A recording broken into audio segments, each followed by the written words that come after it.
nearly 3 years ago since we last spoke. I want to start afresh. What is the big question that you're tackling? The reason for global birth rate decline. It's what's kept me awake for 9 years and continues to do so. The difference now is I feel I know the answer. It's the answer that keeps me awake.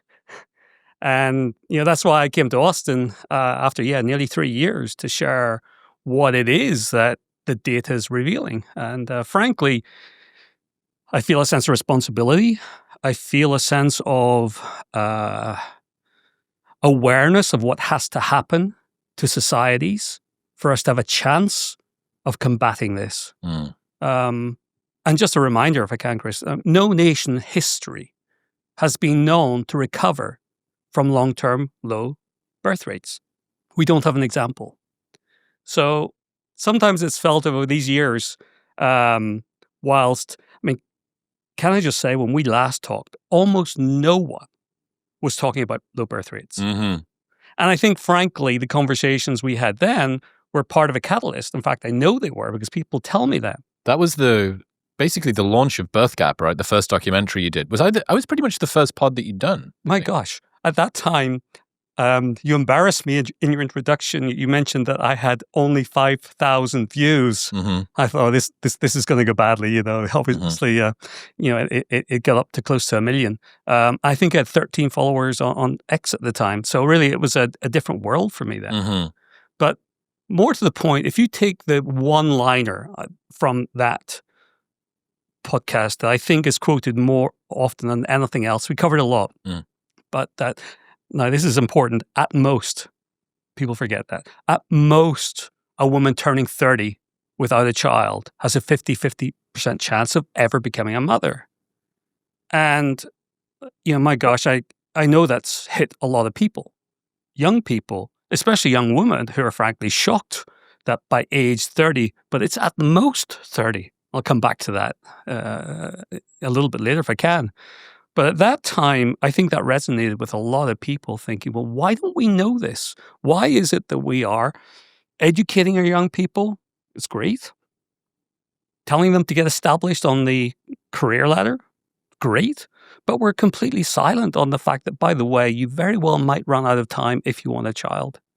And if I could just say, one of the most moving moments to me in the past week was dear Charlie Kirk, just a video, the first one I saw after the tragedy, popping up in my feed, and there was Charlie Kirk repeating that exact fact to someone in a debate at a university, that a woman turning 30 without a child has a 50%. I don't know if he watched the documentary, but I know that fact got out there. And so that was important. You and I have kept in touch since then. I know a year ago I sent you a message or two that, okay, I think I found something, and you were curious, but I wasn't ready. And today I'm ready to share a little bit more on what it is that's causing this. It's a big reveal. Yeah, I got interested in this conversation around about the time that we spoke, and that really was kind of like a cognitive hammer blow. I think the conversation that we had, it is very stark, and since then it's been something that I've really struggled to get my mind off. I'm not an ardent campaigner for tons of stuff. Climate change, I think, is a big deal, but it's not something that I'm sort of furiously fighting for. AGI, bioweapons, engineered pandemics, natural pandemics, nuclear risk, all existential risks I got into for a good while. I'm worried, but I'm not actively campaigning for. And population decline is the strangest kind of risk, not a true existential risk, permanent, unrecoverable collapse, but it's really not good because it's the sort of thing that creeps up on us year after year. There's no smoke in the sky. There's no increasing wildfires. It's just this slow and then increasingly rapid decline. And we've both taken a good bit of stick over the last couple of years, basically for that one conversation, which is strange for me because if I am fucking patient zero for the horrible get women out of the boardroom and back into the kitchen person, I really think that shows how much work needs to be done in order to be able to get this conversation to move forward and to get people to understand the genuine compassionate, progressive justifications for why this is not a good thing. Individually, relationally, culturally, economically, socially, politically. Like, there are every different thing that you care about, whether you're on left or right, pretty much gets impacted by a reduction in the population size.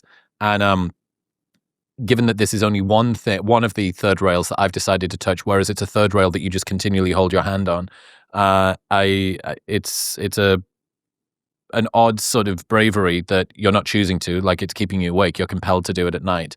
But yeah, man, I'm glad that you're out there. And as far as I'm concerned, as far as I can see, you're the best person doing like the most cutting edge research, the most sort of obsessive approach to this. So it feels cool. It feels like a full circle moment to have had that first one, to have launched the Birth Gap documentary. You've got the second Birth Gap documentary, which people will be able to go and watch for free once this episode's done. And it's been a very strange 3 years for me, feeling right but early on maybe the most important topic that is going to capture. It's this and AI for me, or like I guess the other reproductive technology would be embryo selection, like genetic embryo selection using IVF. Those three for me will be the stories of the next century. Maybe there's wars, maybe there's like conflict and stuff, but of new things, AI, population decline, and embryo selection are the three big ones. And no one wants to talk about it when it's early. So yeah, I guess a good place to start. People can go and watch our first episode if they want, but I really want to just give the best primer that we've ever done on birth rates and what's going on. Why do birth rates matter? Why is decline a problem at all? Why should people care? I would say that even if you don't care about birth rates, you should at least understand that it's going to impact almost everything in your life, young and old. In fact, young more than old. By definition, the young have more years to live through, and they've got to live through the youth and all the way through old age. And the only thing I can possibly think of that will not be greatly affected by birth rate decline is parks. I guess parks will continue to be there. Maybe they'll become more wilded in some way. But that's the only thing I'm thinking, well, okay, parks will still be there. Everything else in society, from how we've set up our social care, our pension systems, our healthcare systems, will whittle away. And that's because we need people. We need workers to pay for those. So yeah, it comes back to economics. And some people don't like that. Some people then twist that. Deliberately, I'm sure, that, so this is just about money. This is just about supporting the elderly, supporting the boomers. I get that a lot. Now, this is everybody. When you go to your local doctor or hospital, you're competing effectively for a slot to see that doctor as soon as possible and to have the best care possible. You're going to be competing with a lot more older people for the healthcare systems that our nations can support. So the idea that this won't matter is a fallacy. The social side worries me even more. If you take cities, and I spent a lot of time in Detroit, 6-7 years in the city, found a company there, and the thing about Detroit is, today it's reviving. They're opening the first Apple store in downtown Detroit right now, which to me is incredible. I remember when the first store of any kind opened in downtown Detroit some 10 years ago. When cities become hollowed out, now Detroit's birth rates are not the issue. It's a city designed for 2 million people. 70s, it had 2 million. And within 30 years, there were 700,000 people living there. What happens then? You can't afford to pay for the infrastructure. You can't afford to pay for the city pensions, et cetera, et cetera, et cetera. People move away. It becomes infested with vermin. But some people still live there in amongst these decaying communities. So you have to think that birth rate decline will have a similar impact. And it is having an impact in Japan, where I've spent most of the past 8 years. So, Chris, the reality is this impacts everybody. Even if you want to celebrate that we have reached peak birth that happened over 10 years ago, go and celebrate that if that's really a thing for you. I can't say it isn't important that we in some way stop population growth, but that happened already. That was then, this is now. So what I really struggle with is, and I'm sure we're going to see it in the comments here, every time I do podcast, the comments follow that there are too many people in the world, that this is the best. What do you think about that argument that there's too many people in the world? To be honest with you, it's like, what's the expression about the horse is bolted? That was then. If there's too What do you many, mean that was then? Population is determined by the number of births more than anything else. People think it's births and deaths. No, it's births. Why? Because births also predicts how many future births are going to be. Old people don't have children, at least for now. So old people just slowly live out their lives. So by looking at the total head count on the planet, the total number of people here, you're mixing apples and oranges. People living out their lives and new children being born who will grow up and have more children. So it's all about the number of children. And we reached the total peak on the planet in 2013. We're already down something like 5%. And you don't mean population number, because the population number is still increasing. And it will do for some time, for some decades, but that's because people are not dying. People are living out their lives in countries where not long ago people were dying young. So the analogy here is if you had a wave that was sort of crashing and you're taking the total volume of the wave, you can have a very high peak of the wave that continues for maybe even longer.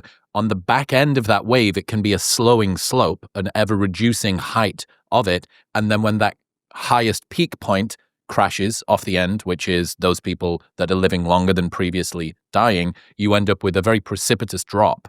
I think it's, was it Hans Rosling that does that really great analogy that's in your documentary? And he's saying, how is it that you can have fewer people being born each year, but the population number overall continues to grow? And it's because of this. It's because if you have better healthcare technologies, people are living longer, you get a increasing but aging population, while a decreasing birth rate isn't yet felt. And this is, I think, sort of one of the real fundamental cognitive issues that people have. There's lots of people on the planet, and the number is going up, but the birth rate is declining. So it hides what matters most, which is how many young people we have in an ever-increasing population size.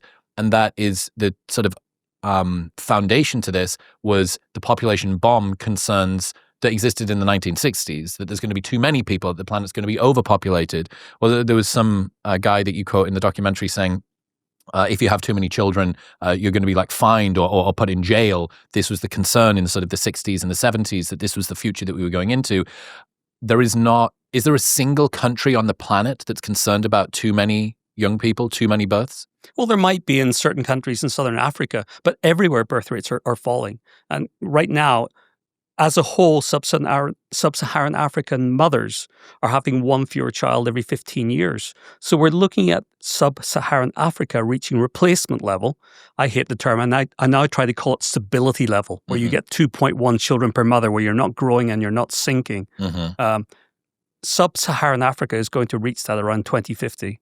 So even there, 8 to 7 to 6 to 5, and every 15 years you're losing one of those. Yeah. So at the moment we're down to around 4, I believe it is. So, so the path is clear effectively everywhere. There are a few outliers, but by definition they're outliers, and you find interesting things when you scrutinize those.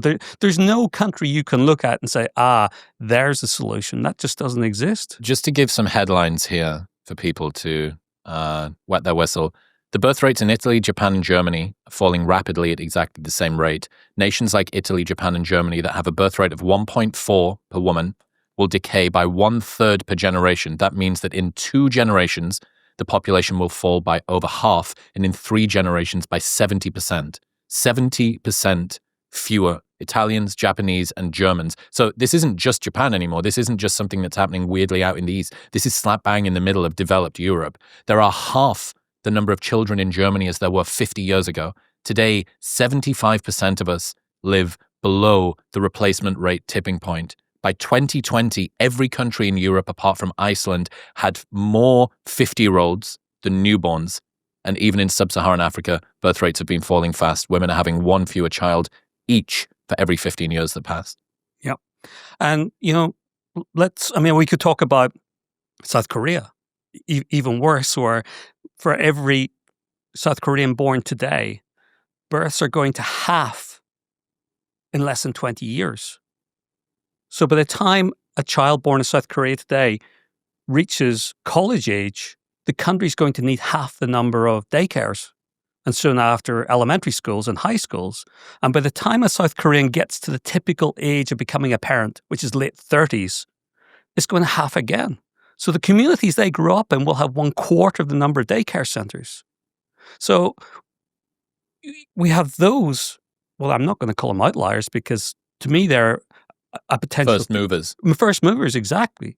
But on the other hand, we have Brazil with a birth rate of 1.5 now, almost the same, getting down to levels in Europe and Japan.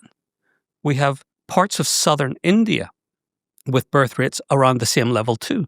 32 out of 36 states in India have below replacement fertility. India. Births in India peaked in 2001.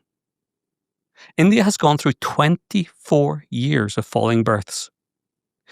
We haven't noticed it. In fact, it overtook China to become the most populous country on earth not that long ago. So why? Back to Hans Rosling's great example again, using building blocks to show how we, have countries that for a time increased total population. People in India used to die very young. They're living out their lives. And just to go back to, what this century might see in terms of the new waves of technologies or crises, longevity keeps coming up. And if you put longevity on the table here, let's say we all live twice as long. Well, in simple terms, overly simple terms, the population of the planet would double because we're all going to be here for twice as long. Now, I don't hear the antinatalists who attack me also starting to criticize longevity. I think they'd be quite happy to live twice as long. So it's part of the contradiction to me and what their motives might be. But, this is no longer about Europe and Japan. This is about the US, Canada, Australia, but it's also about Latin America. It's also about southern India, Thailand. Birth rate now 1.2. These are places that I think if you were to ask a normal person on the street, do you think that they're having lots of kids? Oh, they're breeding like rabbits. Yeah, I mean, why is it takes so long for us all? I mean, I've been studying this for 10 years, coming from data science. Feels like 20 years, but I'm quite new to this compared to some other demographers who have, for many decades, had these concerns. So why is it as societies we don't know about this? Why is it such a shock? And the reality is our education systems are teaching us about the past and continue to do so. And it's probably not just about human geography. It's probably other things too. And that's part of the problem. We're educating young people on the idea that birth rates, a great antinatalist tactic. I know it is because they're the ones who create the charts. They'll tell you in the year 1800 there were only 1 billion people, and they'll draw this curve, and the curve will go up, and now we're up to 8 billion, and then they stop there. And that's in education textbooks, and that's what kids are learning. Okay. Roll the projection forward until 2150 for me. Yeah, and if you ask them that, they'll then do something quite clever too. They'll kind of show it flattens. It's like, in the year 2100, 2150, we'll still have billions of people. They won't tell you, that most of those people are going to be over 65 and need care, and the shrinking number of births will be an ongoing thing at the current levels. Do the projections for me. What's the global population going to look like 2050, 2100, 2150, 2200?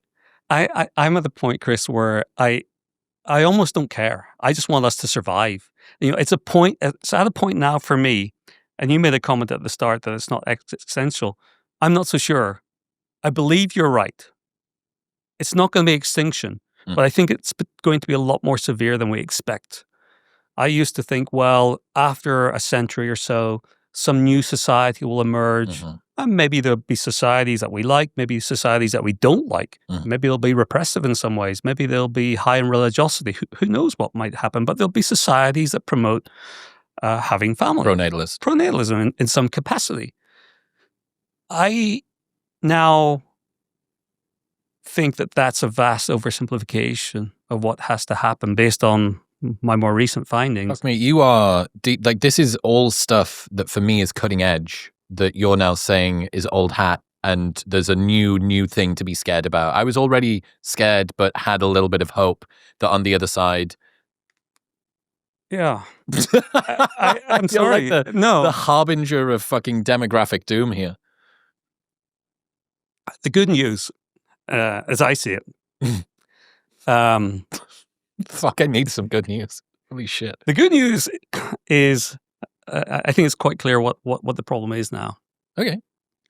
But maybe I can go back to Japan last summer when I thought I'd finished. I completed my first research paper, which has just been peer reviewed and published in scientific reports. So I was happy a year ago. I'd done all that research. And it shows, the key thing we were talking about in the last podcast is that mothers across all of these countries are having around the same number of children as the 1970s and 1980s.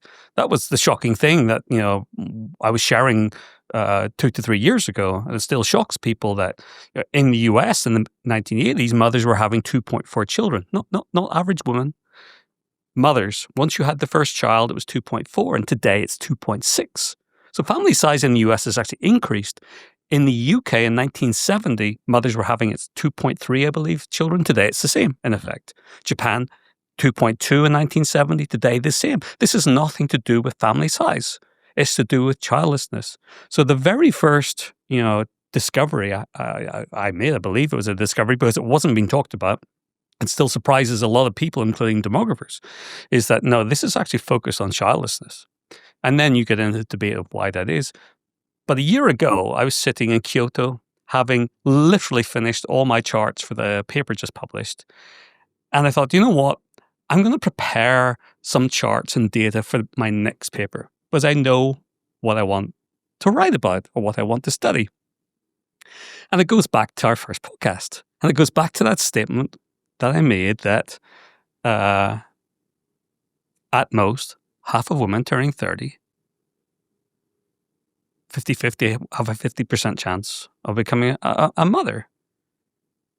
And I wasn't very satisfied by that comment to you because I used this term at most. And why was that? Because the data I had at that point was grouped into 5-year age bands. 20 to 24-year-olds, 25 to 29-year-olds, 30 to 34-year-olds. And I saw it was under 30. So that's why at most. But I knew it was probably a little bit less. And I decided, okay, I'm not going to plot this data. I found all the sources. I had it for 39 countries, going back decades, for 300 million mothers. And this night in Kyoto, Japan, I set up my database and I just run the test to make sure I could see what I was expecting. Well, what was I expecting? I was expecting to see by age of mother some form of curve. Not many people having children in the teens these days, sure. Probably a peak after college age, a little peak. Then another peak maybe around 30. I don't know why, it just seemed around 30 might be an age. And then you would certainly see a peak of people, who pursue careers around 35, becoming mothers. And you would definitely see a peak from IVF. None of those peaks were there. I was staring at a near perfectly smooth bell curve by age. Now, this was for Japan. And I looked at the same data for, multiple countries, multiple years, 1,500 data sets. And with a few small caveats, there was a smooth curve everywhere. And I stared at that chart for 2 to 3 hours. And I wrote myself an email, which I've only done that one time in my life because I wanted to remember that moment. And the email said something like, we're all the same. And what I meant was, we might think that we get to decide to become parents, but we don't. Something else decides because this perfectly smooth curve indicated there's something much more fundamental in nature that was determining parenthood. Cross-cultural. Cross-cultural, cross everything. Cross religion, across all sorts of strata, demographically, whatever way you want, it all stacked different up. Economic setups, different levels of capitalism and not. Exactly. And through economic crisis, changes in political regimes in some nations. There is a caveat. Now, I should say it now because I don't want to forget. And it's not an exception. It's just an interesting case, and that's the US. In the US, you don't have one curve. You have multiple stacked curves. So you have a near perfect curve for Asian Americans who are having children later than other demographic groups. You have the start of a curve for African Americans who are starting to have children younger than other groups. And then in the middle, you got this kind of mix, but it is a stacked set of curves. I can tell from that immediately It would make a great research project if anybody's interested to dive into this for the US. But I can tell the US is not a particularly cohesive nation because almost every other nation, you have one curve. Oh, that's so interesting. So what you're saying is that the multiculturalism that exists in the US is skewing the US number overall to actually be broken out by the demographics, the different cultures of the people that are inside of it. Yes. Right. And is it right to say that the US is like the most multicultural nation on the planet? Well, from the data, I've seen 39 nations. There's no question of that because, I mean, in effect, what it means is that Asian Americans mostly are not dating other races. Of course, there'll be exceptions. Of course, there are. But I can see an incredibly clear curve. And I've heard it said in the past, I think I have, why don't Asian Americans marry African Americans so much? I don't know if that's right, but I can see it in the data because African Americans are mostly having children much earlier than Asian Americans are even starting to think about it. Mm-hmm. So, the US is an interesting case, but it's kind of the rule that kind of proves that there's something happening at a much more fundamental level, even within the US now. So that was Kyoto last summer. I thought I was finished, and suddenly now I have this responsibility. I was expecting to come on your show one more time and tell you the exact age where a woman has a 50% chance is 28, 28. I thought that was all I was going to really do that evening. And no, now I've got another research question, and this one bothers me because it means that really there's no autonomy. There's autonomy not to have a child, or at least most places in the world. And that's a good thing for those who don't want, which isn't that many. But we're all linked to some greater factor, force-like factor, because it's so predictable. So let me just share how predictable this is. When I'm doing my research now, 300 million mothers, 39 nations, multiple decades, I don't care about the name of the country. I don't care about the year. Everything goes into one big pot for my analysis because it actually doesn't matter. So here's what matters. Age. You might say, well, yes, so what? Age, fertility, biology? No. Nothing to do with biology at all. It's the average age of parenthood in a nation more than anything else that determines overall rates of motherhood and childlessness and birth rates. There's an extension to that, which is how far stretched those years are. And there's a third factor, which is there are some bumps in these curves, which are interesting, and they're a factor too. But with those three things alone, you can get heuristically over 90% accuracy in predicting rates of motherhood and childlessness, irrespective of the nation, irrespective of anything else. And because we know that the big difference in birth rate is between non-mothers and mothers, not between mothers who have one child and mothers who have 5 children, this is the main thing. So it maybe is not reductive, but it's a lower resolution way to look at this.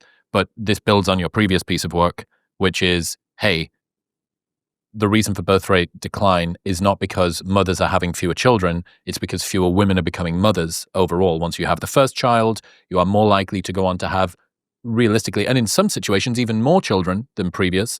But this allows you to work out the average age of motherhood. So that's, if you have this bell curve, that is how left or right shifted it is. You have the sort of tail of the distribution, which tells you sort of how long it is, how wide that thing is, and then you've got some little peaks that are inside of it. Is that a fair way to summarize it? It's a very good way to summarize it, but there's a very cunning element to this, almost a trap. When the average age of motherhood and fatherhood, we have some data, thankfully, for fathers here. We talk too much about women. I do, but it's because we've got so much data on birth records. But this is fathers too. When the average age of motherhood was young, early 20s, the curve had a really high peak because around the same time, people were on the same page. And you had a lot of, evidently in the data, pair bonding. 95% would be a typical number of people who were having a child within a few years of that early 20 peak. But as the average age of motherhood and fatherhood has extended, the curve has flattened, and has flattened at a predictable accelerating rate. So as it shifts right later, it also gets lower and longer? Longer, but at an accelerating rate of collapse. Right. And that's what it is. So what does this mean, just for the people that don't work well with graphs, visualizing graphs in their mind? Yes. Can you give an example? Yeah. Yeah. So let me try this one. So back in the day, for many of us, maybe, my parents' generation, younger people's grandparents' generation, there might have been, of course, no internet. There might have been the town dance. There might have been a Saturday night at 8 p.m. Everybody in the town got together, all the young people. And from 8 p.m. to 11 p.m., everybody would be there. And there'd be a bit of gossip at the start. Anybody bring their cousin from out of town, any breakups, any new relationships, maybe hoping to get to talk to someone you hadn't talked to or danced with before. As the evening progressed, you might get to this midpoint where you have energy. And you get this kind of maximum point where people are dancing and laughing and getting to know one another, and maybe some relationships blossoming from that moment. And then towards the end of the evening, less energy as people start to go home, some early, and probably not the optimal time to introduce yourself to someone late in the evening. Well, imagine in this town, hypothetically, the manager had a great idea. Instead of opening from 8 to 11, I'm going to open 7 p.m. and stay open to 1 a.m. It's now going to be 6 hours because we're going to get even more energy. But the population of the town is the same. So all you've done now is distribute the same energy over 6 hours. Some people come early, hoping to meet someone, then get bored and go home. Other people have dinner first and come later. Other people meet someone they think they like and then turn their head at 9 o'clock when someone new comes in that they want to get to know. And they might get a slap in their face, and that's the end of that opportunity. I think what is happening is the exact same loss of energy. I've got a word for it, vitality. I've even got a formula for it. So as this curve is stretched, as we have now, 20 years to consider starting a family as a woman? 20 to 40-ish. Right. A man might imagine they have a little bit longer. That energy is sapped out, this lack of vitality. Quite simply, the chance of you meeting someone that you're prepared to make a lifetime commitment to, especially if it involves creating a child together, the chance of you being on the same page with someone you happen to meet randomly goes down rapidly compared to that really compressed early 20s when the likelihood was everyone around was thinking the same thing within a year or 2 or 3. And that's why I feel this sense of, I don't want to say gloom, but this sense of skill of what we have to do. Because mathematically, based on the evidence of 39 countries and 300 million mothers, and a similar number of fathers, I can't see any way out of this crisis unless the average age of motherhood goes back to a much, much younger age. And I haven't yet worked out what that is. Could you not squeeze the age together but have it be higher? Right. So it's an obvious first question. Yeah. Well, actually, it's a good first question. I haven't been asked it before, to be honest. But you're right. So if you, for example, could keep men and women apart, literally, until they're 27, and then suddenly bring them together, you in theory could have that same peak within a 3 to 4 or 5 year period, and you might have the same high birth rates. But that's not realistic in any scenario I can see. And that's part of the problem, actually. In every scenario, this curve is still left anchored at around, say, age 18. So you can't shift the curve because people at 18, the race starts at 18. Some people settle down at 18. And some people are thinking, wait a minute, I like that girl at 18. I've lost her, I've lost him. So the process starts. And again, back to this curve, why is it that the number of 18-year-olds who become parents is less than 19-year-olds, 20-year-olds, 21. I mean, it just keeps going up and up and up and then down and down and down. What's the middle of the curve, mostly, for most countries? Yeah, it's 30. 29.6, 30. South Korea, interestingly, is one of the higher ones, getting close to 32 now. I think that's why their birth rates are so low. Because what you can see in the data for South Korea is a secondary effect, which is almost uniquely a significant increase in one-child families that does not exist. For example, in Japan, Japan, about 20% of families in Japan are having one child only. Around the world, it's typically 15%, 20%. In South Korea, it's 40%. And that's because they're skewed later, which means that you get fertility problems. Then you get biology becoming a factor at that point. Yeah. You've said a bunch of times already that a woman turning 30 without a child has a 50% chance of ever becoming a mother at most. Can you just explain the mechanism that's causing that to happen? Because it requires a little bit of explaining. Yeah. And it's hard to accept because, we want to believe we've got autonomy. We want to believe adamantly that we, within reason, have a good chance of becoming a parent as much in our 30s as in our 20s. Well, especially given that you've got stats like more women had children over the age of 40 than under the age of 20. Right. And again, if we get onto the world of media headlines and surveys, that could be a whole other conversation. So there's a lot of misinformation. The reason we're having more births over 40 is not because it's an overall increase. It's that curve is stretched and crept into our 40s, but at the same time brought down birth rates at younger years. But to answer your question, I think we overestimate the challenge of, on one level, settling down as we start to form our own lives. Mm-hmm. At a younger age, we're more flexible.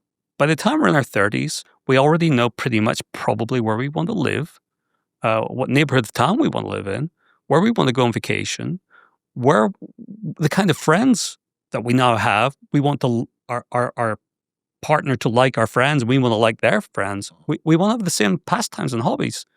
So the idea that, I'm just going to randomly meet, no, now your criteria list is longer and longer. And at the same time, there are fewer and fewer choices. People mostly still do become parents.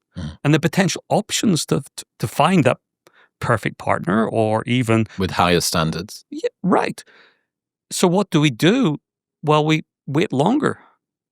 And then longer and longer, and time fades away.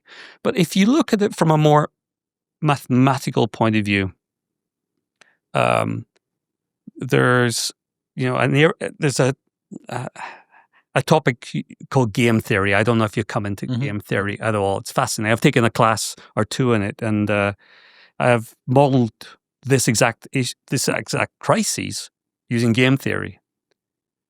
Now, in game theory, if anybody wants to watch or has watched Beautiful Mind with Russell Crowe, a wonderful movie in its own right, it covers his discovery of what's called the Nash equilibrium. And a Nash equilibrium is when two people decide that it's in their mutual interest not to change their outcome. And it can be in financial markets. It can be literally gaming. It can be playing card games. It can be, partnering. And I haven't done it justice there. But when you look at pair bonding, to me, evidently, it is a Nash equilibrium. You've got two people who've decided, do you know what? It's in my best interest to stay with this person rather than change to anybody else. And that other person has to think the same thing. Especially when it has a cost. And game theory talks about cost. So here the cost is you're going to have a child together, and that makes it more difficult to have a child with someone else. You're making a long-term commitment. So it's a big decision. Now, what happens when you model birth rate decline using Nash equilibrium? What do you get? A perfect bell curve. You get most people matching somewhere around the middle, and you get this fall off at either side. And what happens when you model this, when you stretch out that curve, when you stretch out those years? Well, you find a collapsing curve, exactly like we see. Less area under the curve as well as a lower peak. Yes. Right. And I guess you need to add into this the fact that if you start to shift it right, that adds additional complexity on because of the limits of biology. Yeah, which is South Korea's problem right now. Mm-hmm. It's also our IVF problem right now. IVF is a wonderful thing for some people, the lucky ones. But I can see in the data overall, I mean, this is going to be controversial, but I have to say it. The more society encourages later in reproductive life technology, the lower the overall chance of a person ever becoming a parent. Because they're not going to find a partner. Because there's other factors like not finding a partner. People will delay and delay thinking, hey, all this technology now. Mm-hmm. And it can be other things too. But for me, finding that partner is the biggest one. Okay. I'm going to try and recap because it is a little complex to, even for me, someone that's been swimming in this for a while, wrap my head around. The original vitality curve was a more cohesive, tighter, sharper peak, which is most people in their early 20s went looking for a partner. The dance party at which they were trying to couple up was relatively narrow, and that meant that if you met somebody, it was reliable that their timeline was the same as yours, that their goals were the same as yours, and that you were both ready and committed to get into a relationship, get married, start a family, do all of those things together. Right. Now, and I'm going to find out why, which we haven't got into, but at least what's happened in terms of the numbers, this curve has flattened. So there are more people choosing to start looking for a partner, coupling, committing, starting a family at differing times, which means that of the overall pool of people, which is actually bigger, so you'd think, well, there's more likelihood of me finding somebody, but there is a greater variance in when people want to. I'm 37, I'm ready. You are 30, you are not. That's an imbalance that typically wouldn't have happened because everybody would have been squeezed together and everybody would have agreed on, culturally agreed on when this is supposed to happen overall. So as you shift the average age to the right, because people have got things to do with their lives, women are in education, employment, socioeconomic uplift, all the rest of this stuff, independence, which we can get into, that's pushed it to the right. That hits a hard biological wall. That brings the height down. You also lose height because it's flatter generally because you have this greater variance, which means that for every one person that you meet, there are only 0.1 people who are at the same stage as you. Also, if you shift it further to the right, you have this, Louis Perry calls it the lamp effect, which is if you are moving into an apartment and there's nothing in the apartment, you need to buy a lamp. It's really easy to find a lamp that fits the apartment. But if you've spent 10 years building the perfect interior design, finding the lamp that fits that very carefully crafted interior design is super tough. This is the same as somebody who's ready to build a life with someone versus somebody who's already built a life and tries to find someone who slots into it. That second version is much more difficult because, well, I'm not compromising on my career so much. I know where I want to live. I've got a preference I know what I want for a diet. You have these preferences and they begin to get locked in and ossified as a part of yourself. Oh, this is a part of me. This is who I am. And it's a big predictor of where I take my self-worth from, as opposed to I take my self-worth from my partner and from us being together in this way. We have built a life together as opposed to I have built a life and do you slot into it perfectly? And as you push that later, that preference challenge becomes a higher wall for people to get over, which again makes it less likely. So not only do you need to be at the right stage, the same as me, but I now have an even greater number of criteria that you need to be able to tick off in order for this thing to work. What am I missing? No, that's it. I mean, to be honest, you've done a really succinct job of describing exactly it. I've actually got a name for this overall process. Vitality curve is the curve, but the process I'm calling reproductive synchrony. Okay. Yep. That's a nice term for it. As a man who likes giving unnecessary names to things, it's got my seal of approval. So, I think this, and to share more broadly, part of my research right now is extended into other species.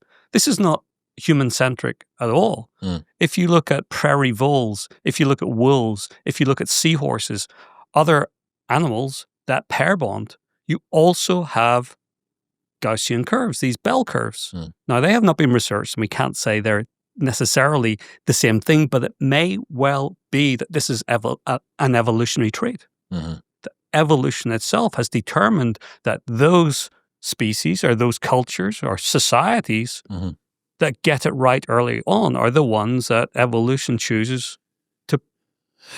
That's interesting. That's interesting. So you need this suggests reproductive synchronicity. Yes. Yes. Reproductive synchrony is synchrony. Sorry. Yeah. Reproductive synchrony suggests that cohesion, like cultural cohesion, is a big part of this. So I guess the obvious next question, assuming that everybody's keeping up, I'm holding on for dear life, but this is fucking fascinating. What are the driving factors behind the vitality curve moving in terms of height, in terms of left to right, and in terms of distribution? Yeah.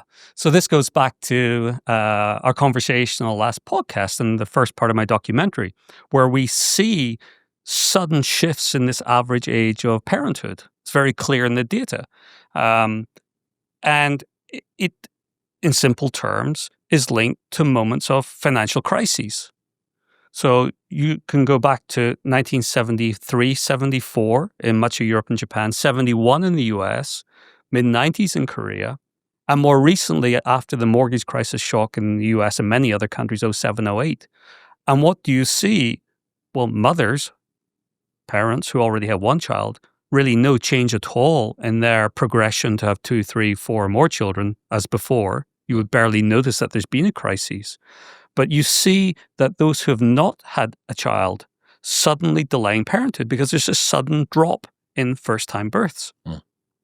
How sudden do I mean? Well, the paper just published has a section describing Japan in 1974. The last quarter of 1974, every single prefecture in Japan, 47, I believe, they all, whether they were metropolitan, whether they were rural, or the tropical beaches of Okinawa, every single one of those saw an identical trend, a drop in first-time births in that quarter. Well, that's kind of confusing because there's no financial shock in 1974 until you realize what happened 9 months earlier. Well, actually 12 months earlier, which is interesting, you had the oil shock. Japan, the biggest oil importer in the world. I show in the documentary the reels of the shelves, it was like COVID, times 10. It was just everything sold out in those days, mass panic buying, and a nation that had gone through this period post-war of rapid growth suddenly realizing without oil, they have a problem.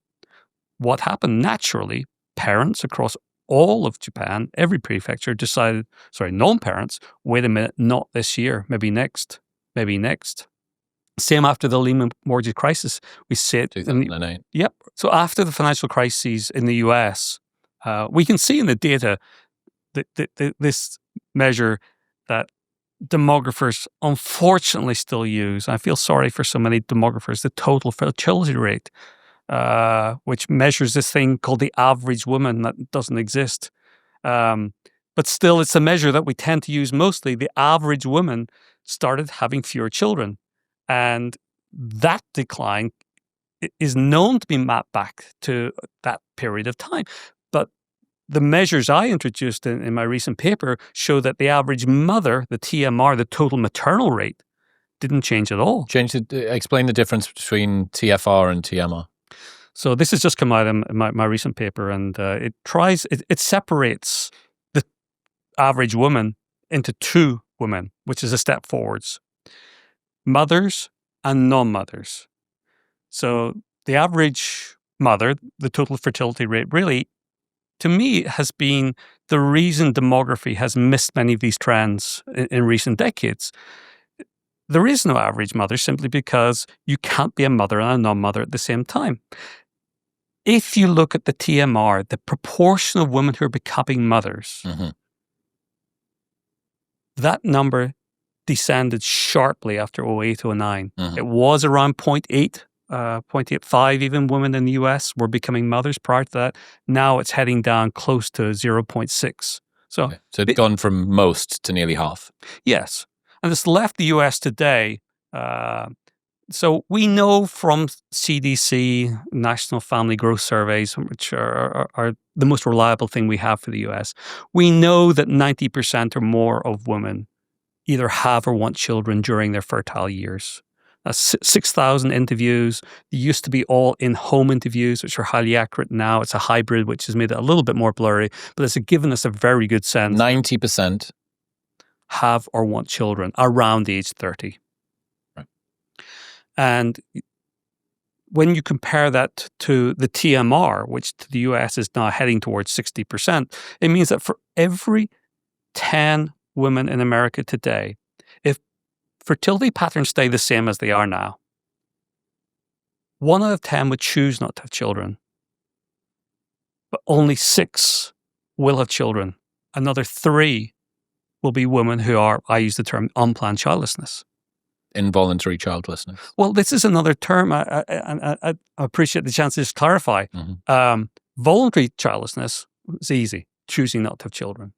Involuntary is well defined as people who have medical issues. So either... Oh. Now that can be you had a disease, there's something just not medically the way it should be, or it can be you've tried IVF and it's failed. The other side, the bigger side, is this circumstantial childlessness. I call it unplanned childlessness, which is, let's link all this together. Japan going back, all these waves of delaying parenthood. People, they weren't saying, I don't want kids now because of the shock. I've changed my mind. They were saying, not yet, not yet.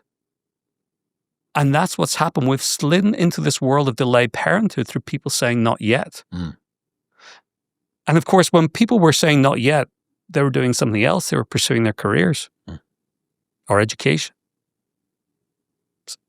Sure, good thing. But there's a consequence to that. If people are pursuing their careers longer, it becomes a societal norm to pursue your careers longer. In fact, it becomes a risk of vulnerability, particularly to women, to have children younger. So suddenly you've pulled the needle later and later and later. And the fear of fears I have in this, time moves forwards. It's easy to stretch the age of parenthood as a society. It's easy to say, well, not this year, not 25, 27, 29, next year. How, as a society, even if people want to, and I think a lot do, as a society, how do we kind of go back in time? Because we have to go through a turbulent period where people, let's say, over 27 are still having the kids they want to have. But we have a new bubble of younger people at the same time coexisting. We need a new, and that's where, to me, the only hope lies. That we do have a group of younger people saying, wait a minute, I don't like what I'm hearing. That doesn't work unless you can do it in a coordinated manner, because you can't be one person at 22, the equivalent of a population bubble of a small number of people at 22. You need a large social movement overall. Okay, so one thing that's been in my head as we've been talking, like the obvious question, and this is what happens when I speak to anybody about this stuff, whether it's Lyman Stone or Brad Wilcox or Louise Perry, no matter who it is that I speak to about this, Simone and Malcolm Collins, one of the coolest questions that people love to ask is, why are birth rates declining? And what you're suggesting here is that there's actually sort of 2 buckets of answers. One is social, cultural, expectational, psychological, financial, educational, all of these things that are occurring to people that make them feel like something's going on, but that is feeding into this dynamic, and the dynamic is reproductive synchrony or vitality curve stuff. Is that a way to look at it? Because it seems like the vitality curve is shifted, and there's, when people say, why? What you could give an answer, justifiable answer based on today, is, well, the vitality curve has moved and flattened. That is why, but it's also not why. Does that make sense? Yeah, but it changes the question. The question then becomes, why is the vitality curve shifted? Yes. Which is the right question to ask, rather than why are birth rates falling? So suddenly we can start to ask the right question. And I think that moves us forward a lot. Because it's a much more direct intervention to say what we need to do is shift this curve back. It's a more accurate question, more precise question. Okay, so I guess... Could I just add in, with greatest respect to everyone else researching in this field, there are multiple interesting factors. For example, falling sperm counts keeps coming up. And I just to explain, if there were falling sperm counts, we would not get a vitality curve of this shape. We just wouldn't. Because it would be skewed in some slanted, way. Yeah, and you would see over time this impact it would have. this curve exists and it's shifted rightwards, but at different times in different countries. So you'd be saying kind of, well, yeah, the sperm count suddenly affected people of all age in Japan 20 years before the US. It just doesn't make sense. Now, those issues like that may still be a major problem to increasing the vitality curve, but they're operating at a level that's not as powerful as the curve itself, which is effectively defining, governing the number of people who become parents. Okay. And to put it in some context, heuristically, 90% of birth rate decline is related to the average age and vitality. 10% is everything else. How do you know that? Because because there's a formula. If you look at, if we go back to what I said earlier, you've got the average age of parenthood, you've got the stretch. Those are important factors, but you also have got some little ripples. They do exist, some imperfections. And you can clearly see that, okay, those imperfections are kind of defying this kind of law of nature. And you realize, oh, actually, we can do something through policies and incentives. You look at Hungary and there was a bubble of people. Or else there wouldn't be ripples. There wouldn't be ripples. So we can do something. Right, interventions that are available. But they're so minor compared to the overall power of the curve itself. Understood. Right, okay. Yeah, that makes sense. I asked the question, what causes the vitality curve to shift? The first thing that you said was financial crises. A lot of the time when you ask people, what's your desire for children? Do you want to have children? Why have you not yet have children? Why do you not plan yet to have children, etc.? At least if you look at social media, one of the first places people will go to is just don't have the money, cost of living crisis, etc. This, to me, you saying financial crisis would just play straight into that. So, okay, it is how much money people feel like they have and that they need to have kids. And if they have this threat, this looming specter of economic uncertainty or a real felt sense of economic scarcity in their own lives and the lives of the people around them, don't want to have kids. Is that true? Why did you go first to financial thing? Why is that the predictive driver? Yeah. So one really noticeable fact here is that after these crises, the average age of parenthood doesn't go back. The curve doesn't go up. It becomes locked in even when times become more prosperous. So if it were simply correlated to finance alone, you would see a curve shifting later and then shifting back or shifting up again in some context. It simply doesn't. It would be related to environmental security in that way. Yeah. Well, you find that vulnerability rationally causes people to delay. But you equally find that because it's a societal synchrony, getting everybody to synchronize suddenly to take the risk, particularly for women, to have a child earlier. Why does it ratchet only later and not earlier? Because I don't know how.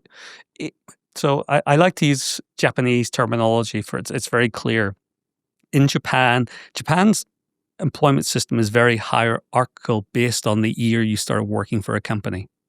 In fact, right the way through, rather than by performance. So you have senpai is your boss, kohai is your junior. And particularly if you're a woman, if you have a child before your boss, before senpai, kohai will probably get your job. Okay. If you wait till senpai has her child, you will probably get her job. So there is this kind of, everyone's frozen in the headlights thinking, well, when is the right time to take the step out of the career ladder when I get to that certain point? And you're looking at those people who entered employment a little bit before you mostly and looking at the societal norm. Now, how do you go back? How do you then say, okay, kohai, you can go first now. We're going to go back to your age. It feels much more risky. Yeah, that's fascinating. That would explain the ratchet thing. You don't have a God's eye coordination issue to be able to drag people back because the tendency of I'll just wait. And it is, it fundamentally is from a financial perspective safer to wait. Financially, it is safer to wait, right? The single biggest predictor of wealth is age. You get more wealthy as you get older. If the thing that you are optimizing for is wealth, which is security, right? This will, it's a prophylactic against the financial crisis that just happened. Oh, fucking hell. Like, I'm going to stick about. What if things don't go well again in the future? I'll be all right. I'll keep pushing forward. it doesn't surprise me that then shifting that back is something that wouldn't happen. And this may be the great gotcha that nature has planted for us, that there's no going back. It only pushes us later and later. Yeah. What I just want to sink into sort of what's happening with women's culture, their interpretation of having children. This is something that we talked about a lot on the last episode. People got really pissed. Let's do it again. What is happening with women's desire for children, the culture around becoming mothers, child rearing. There was a number last time that we spoke about, which was 80% of women who reach menopause without children didn't intend to not have children. Does that still hold up? Yeah.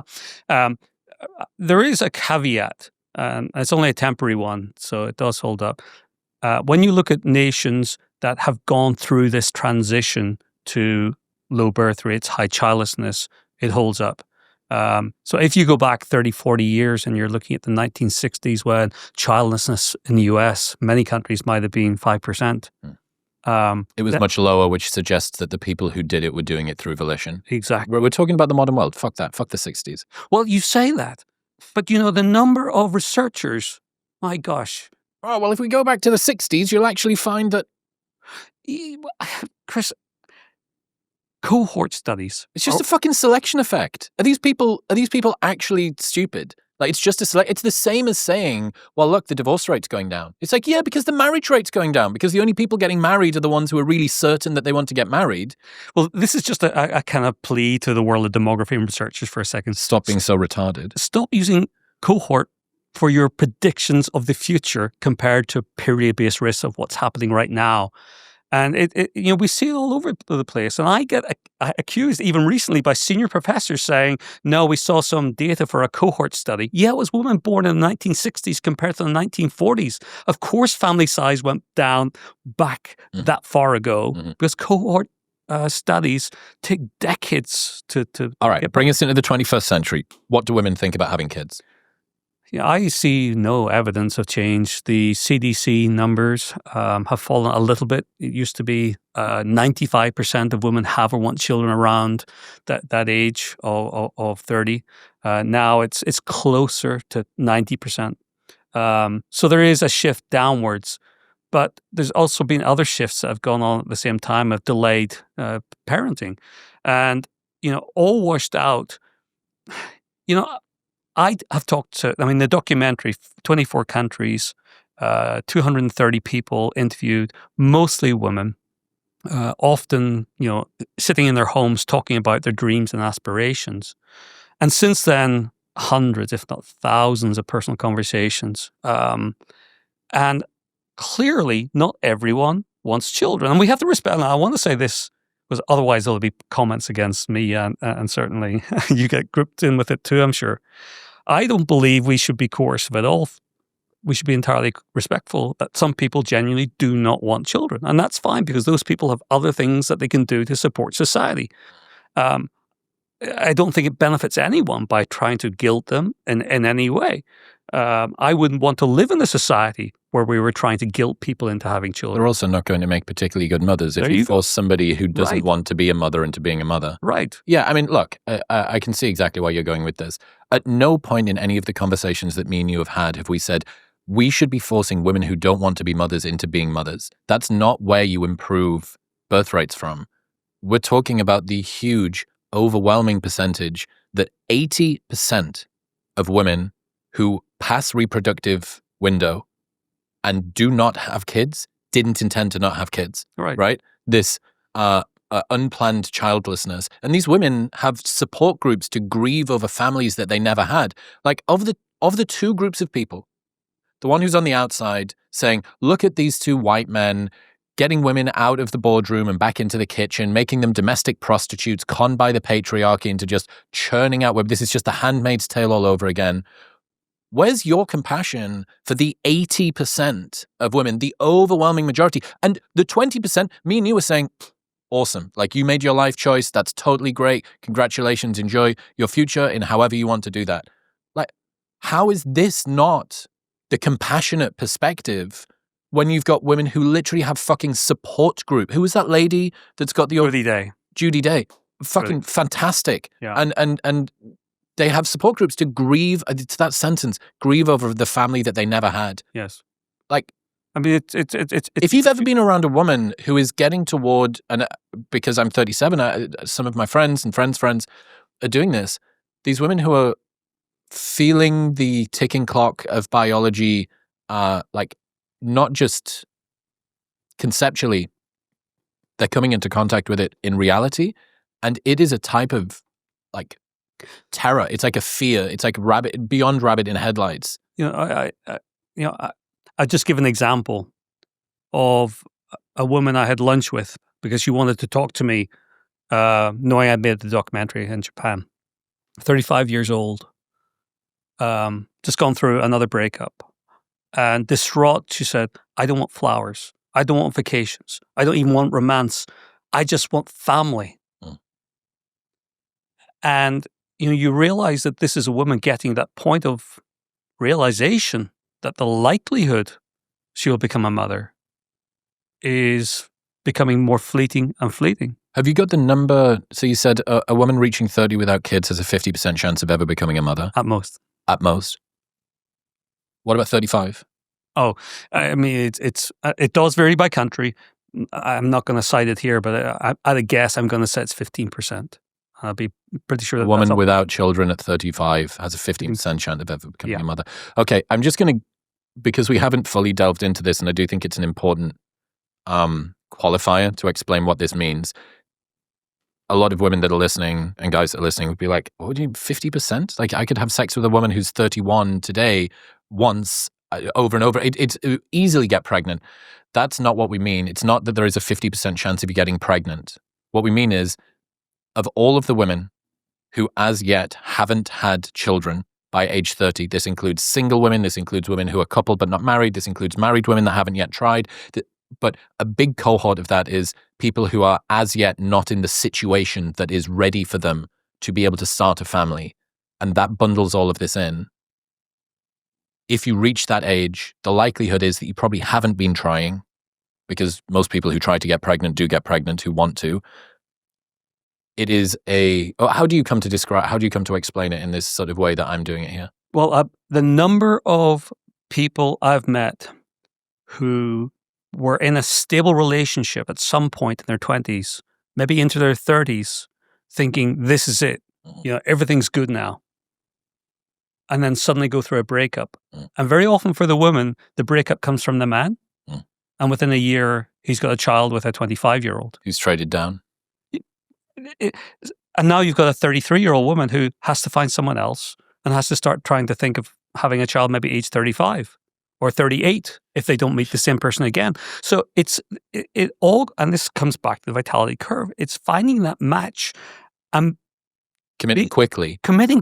Yeah, because if you wait, this is the thing, dude, so many people that I've talked about this a lot since we had our first conversation, and a lot of the time I bring up a theory from evolutionary psychology that is maybe more a notion than a theory, but at least it's postulated to be true. If two people that are in a committed relationship, pair bonded together, are together for a good chunk of time, we're talking, 3 to 7 years, something like that, and no children have come along, sometimes they break up. And you would think, well, I've broken up because we just fall out of love. We don't have the same sort of spark anymore, the energy, the chemistry, we argue all the time. Yeah. What would be the adaptive reason for that? Well, the adaptive reason would be ancestrally, there was no reliable birth control, which meant that, and who was in a relationship and not having sex, an unbelievably small, like, the asexuals of the past era, there probably weren't many, and it certainly wasn't a meme that stuck about to survive. Most people ancestrally that were together and pair bonded had sex. Most people that had sex got pregnant because they couldn't do contraception. That means that most couples who were together for a long time and didn't have kids, it was due to a fertility issue. Now, I don't know if it's me. I don't know if it's you. What I do know is if we break up, there is a 50% chance or something like that, 50% chance that the next partner that I get with is going to be able to have kids with me in case it's a you problem. And if it's a me problem, I'm just going to keep cycling through that until that goes. Now, this is just this underlying dynamic that sounds like a restrictive horrible judgment on people that choose to not have kids immediately when they're in a committed relationship. It's like, what do you mean? I got with her when I was 25, we're 29 or 30 or 31 or whatever. Like, we're going to start when we're ready to start. And we love each other. We love each other just as much as we ever did. You're like, yeah, I get that. But I do think that you should treat whatever we want to call this like infertility paradox with caution. I think that it's a dynamic that comes in and just causes people, the way that she used to sip her tea that I thought was so cute now fucking drives me up the wall. Like, these little things creep in. And how much of that is due to this dynamic? How much of that is due to this ancient programming of there's something wrong here. We've been together a long time. No kids have arrived. Something's wrong with one of us. I think that we should move on. There's an effect, and this is also a theory, but I think it plays into this, what I term little sister syndrome. So if you go back a few decades when most people were marrying and settling down, early 20s and starting a family, for the man, there weren't that many younger sisters in the dating market yet. You were probably going to marry someone closer to your age, 18 plus. But as the dating window, that vitality curve has shifted more and more left, of course, I don't necessarily literally mean the sister of the one you're with right now, but that generation is suddenly interesting to you. There's a distraction there. There's more options, which itself may induce part of the delay. Oh, right. Okay. So the reason that women that are saying, I'm ready to commit or I'm ready to start a family, and he just keeps using next year. We'll go next year. We'll go next year. Well, if he knows subliminally or consciously that he's 35 dating 32, but he's seeing quite a lot of 27 and 25, and they look pretty fucking fertile and hot to trot. You're like, maybe he'll just hold off just a little bit, and then the trade out happens. So this is really interesting because women are the ones mostly, not just that. Men's fertility drops with age as well. That's why I froze my sperm this year. Because women are more restricted in terms of their ability to reproduce. They have a much harder and faster line. Men who do this like holding pattern dynamic thing where guy of 30 gets into a relationship with girl of 27, they stay together for 5 years, then he trades down for a younger woman. That still allows younger woman to have a child with older man, but that kicks older partner out, potentially out the top of the mating pool, and means that it's, unfortunately, desirability for women is at least slightly correlated with age. And that means that the dating market is going to be tougher for her to step into. And that means that the likelihood of them now falling off the end of this reproductive window is greater. Yep. But there's another impact to this as well. Brilliant. Which is that one woman who now is reaching the end of her likely fertility window, for every woman, there's also a man who is also, in effect, also checking out. Now, men can have children with more than one woman, which is a slight blur of this, but that's not that many overall. So again, it comes back. So if you look at the vitality curve for men and women, men have the same shape curve, but not quite as high a peak and more stretched. But you can see that these curves are linked together. So whatever is happening to women ultimately is happening to men too. Now, but can I just come back to this waiting game that's going on in people's 20s? So if you take a 20-year-old today, let's say a 20-year-old man for a second, and maybe he's got his first girlfriend or thinking about it, he's probably not thinking she's the girl I'm going to have kids with, because that's 10 years later, or maybe more. Where does that come from? That's 10 years later? Because the vitality curve, looking at the average age of parenthood in a society, the societal norm where people, this cohesiveness around this central age, on average, there are exceptions, but it's all in this curve. Mostly young men are not thinking she's the one for life. She's the one to have kids with. And she's also not thinking the same thing. So then you get to a point of, I imagine, and this might be more your expertise than mine, that men in early 20s are thinking, well, what's the point of dating at all? Really, why make any commitment of any kind? In fact, what's the point of even being in the dating game at all compared to becoming, in Japan, at otaku, someone stays at home and plays gaming machines. And you have neets here, you have so many other social things these days, infidels, femcells, all of these things. I believe those are downstream of the fertility crisis of delayed parenthood, because nature didn't design it for people to sit idly in their 20s. I mean, we can't assume that shifting this period of having family 10 years out would be without some social impact. Yeah, I think it's an interesting one, at least where that comes into land. For me, the tall girl problem, as I've come to call it, raising socioeconomic standards that women have got, and hypergamy, those two together means that there's an ever-increasing cohort of high-performing women competing for ever-decreasing cohort of ultra-high-performing men above and across from them. The research doesn't seem to be great at kind of reducing hypergamy down. Hey, women, if you're outperforming men socioeconomically, maybe you should be looking to date a little bit lower. It's even difficult to try and separate out education from employment, that a woman with a degree or a master's dating a blue-collar worker who earns more than her but is less educated, there's some complications in that too. So men can't even compensate for undereducation with overemployment in that regard. So the whole, it doesn't matter, dude, go and get your apprenticeship, you can earn more money as a coach or whatever. Sometimes that doesn't work because people tend to mate within their education band. Yeah. Like, that, to me at least, seems to be one of the big drivers of this imbalance in early age. It's one of the reasons that you're getting older guys dating younger women, because by that, you're able to compensate so much more socioeconomically that it does flip that imbalance. But given that people date assortatively within their education band, and 2 women for every 1 man are completing a US college degree, like that's just raw data again on this that isn't great for mating when it comes to sort of the relational aspect of this. The thing, just to kind of round out the women point that we came into earlier on, I saw a really interesting reaction to Taylor Swift getting engaged. Taylor Swift got engaged to Travis Kelce.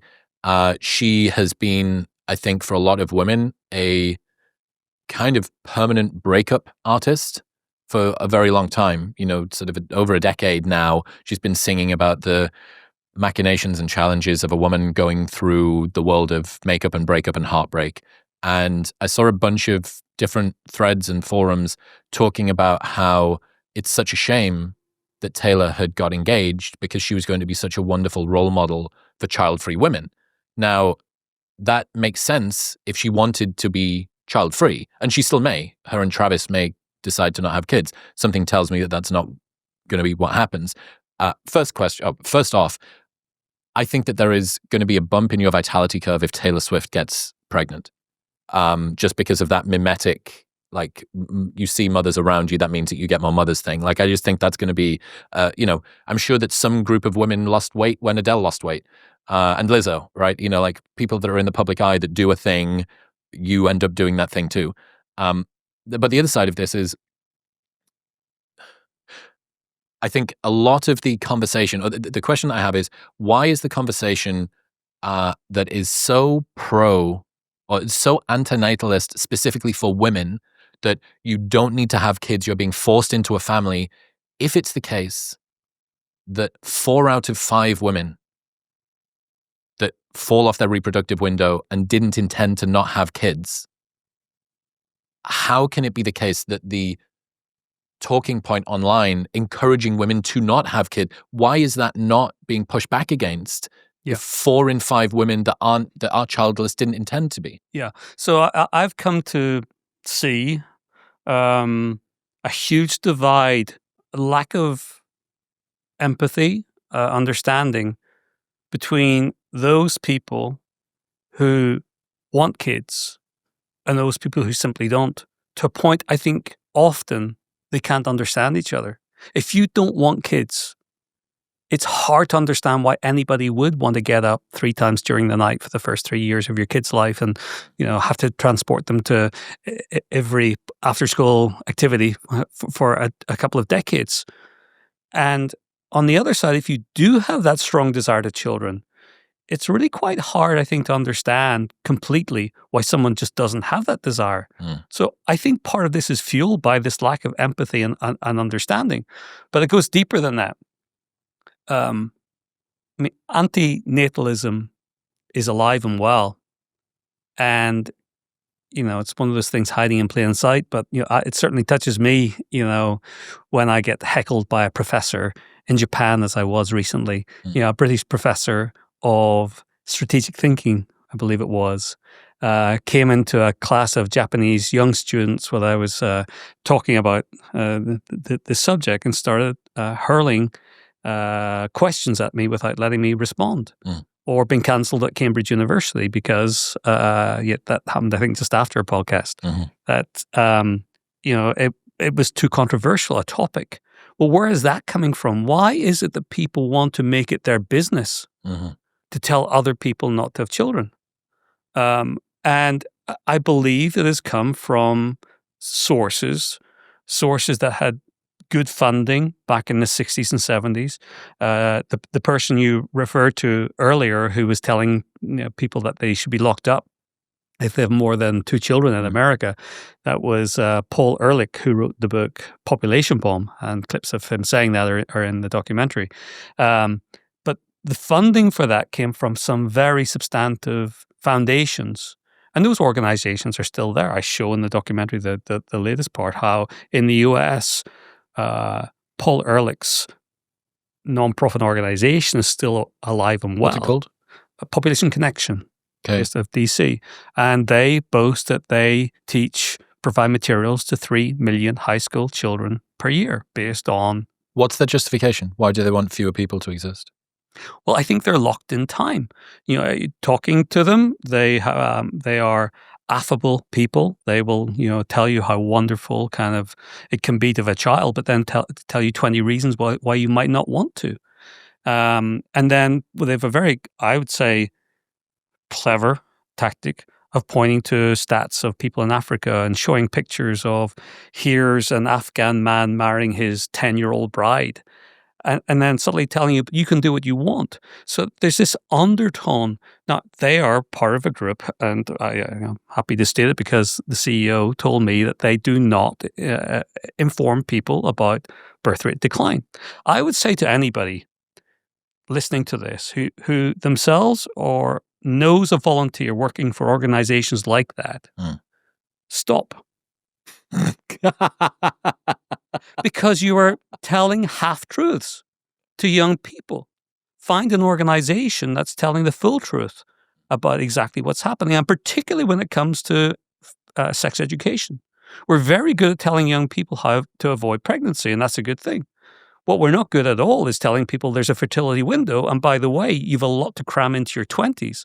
And by the way, here's the real data on the likelihood of becoming a parent at age 30 or 35. 15% at 35 is fucking insane. That's so wild. Yeah, that's optimistic. What do you make of people who celebrate women having fewer children? I don't understand it. I mean, I really... evil.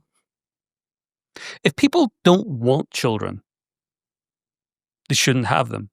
If people are having fewer children because they themselves have decided to have, well, fewer than what? There is an organization in the UK who come out with this mantra: people should have fewer children than they want. So I asked the question online, well, what happens if you only want one child? If you have fewer children than they want? And they repeated, people should have fewer children than they want. Well, whatever the math is, let's say you wanted 4 children. Okay, I'm indoctrinated now from this message as a teenager, I'll have 3. I'm hearing it again, so I'll have 2. You can see the direction. Nihilism is out there and it's real. Some people do state, I think after the documentary came out, there was one nihilist channel on YouTube who reviewed my documentary, and they sat through and watched it all together. And it was just interesting seeing these people who genuinely believe that humanity should become extinct. That's a very different perspective. It is. Right? Yeah. So I had a conversation with Alex O'Connor recently, and he explained there's a bunch of different brands of antinatalism. There are some that are so extreme, very few. There's some that are so extreme that once you're alive, you should kill yourself. Like that's a very particular, I guess that's like anti-humanism in some sort of a way. That's a real, so if you're that antinatalist, if you were super, super antinatalist, you'd be like, well, even though I'm alive, I should no longer be alive because you are impacting the planet by that. So, you can put your money where your mouth is if you don't want that many people on the planet. But don't. No. And then you sort of move forward to people like David Benatar, if you're familiar with him. It'd be fascinating for you to look at. So his philosophical position is basically that suffering is more painful than pleasure is enjoyable. And most of human life is some suffering which outweighs the pleasure. And he's got some other sort of squirrely ideas. And he's a philosopher, like an anti-natalist philosopher. Little tough to wrap your head around at times. So again, like impact is going to be at least moderated. But then there's places like stophavingkids.org who hold rallies here in Austin, Texas. I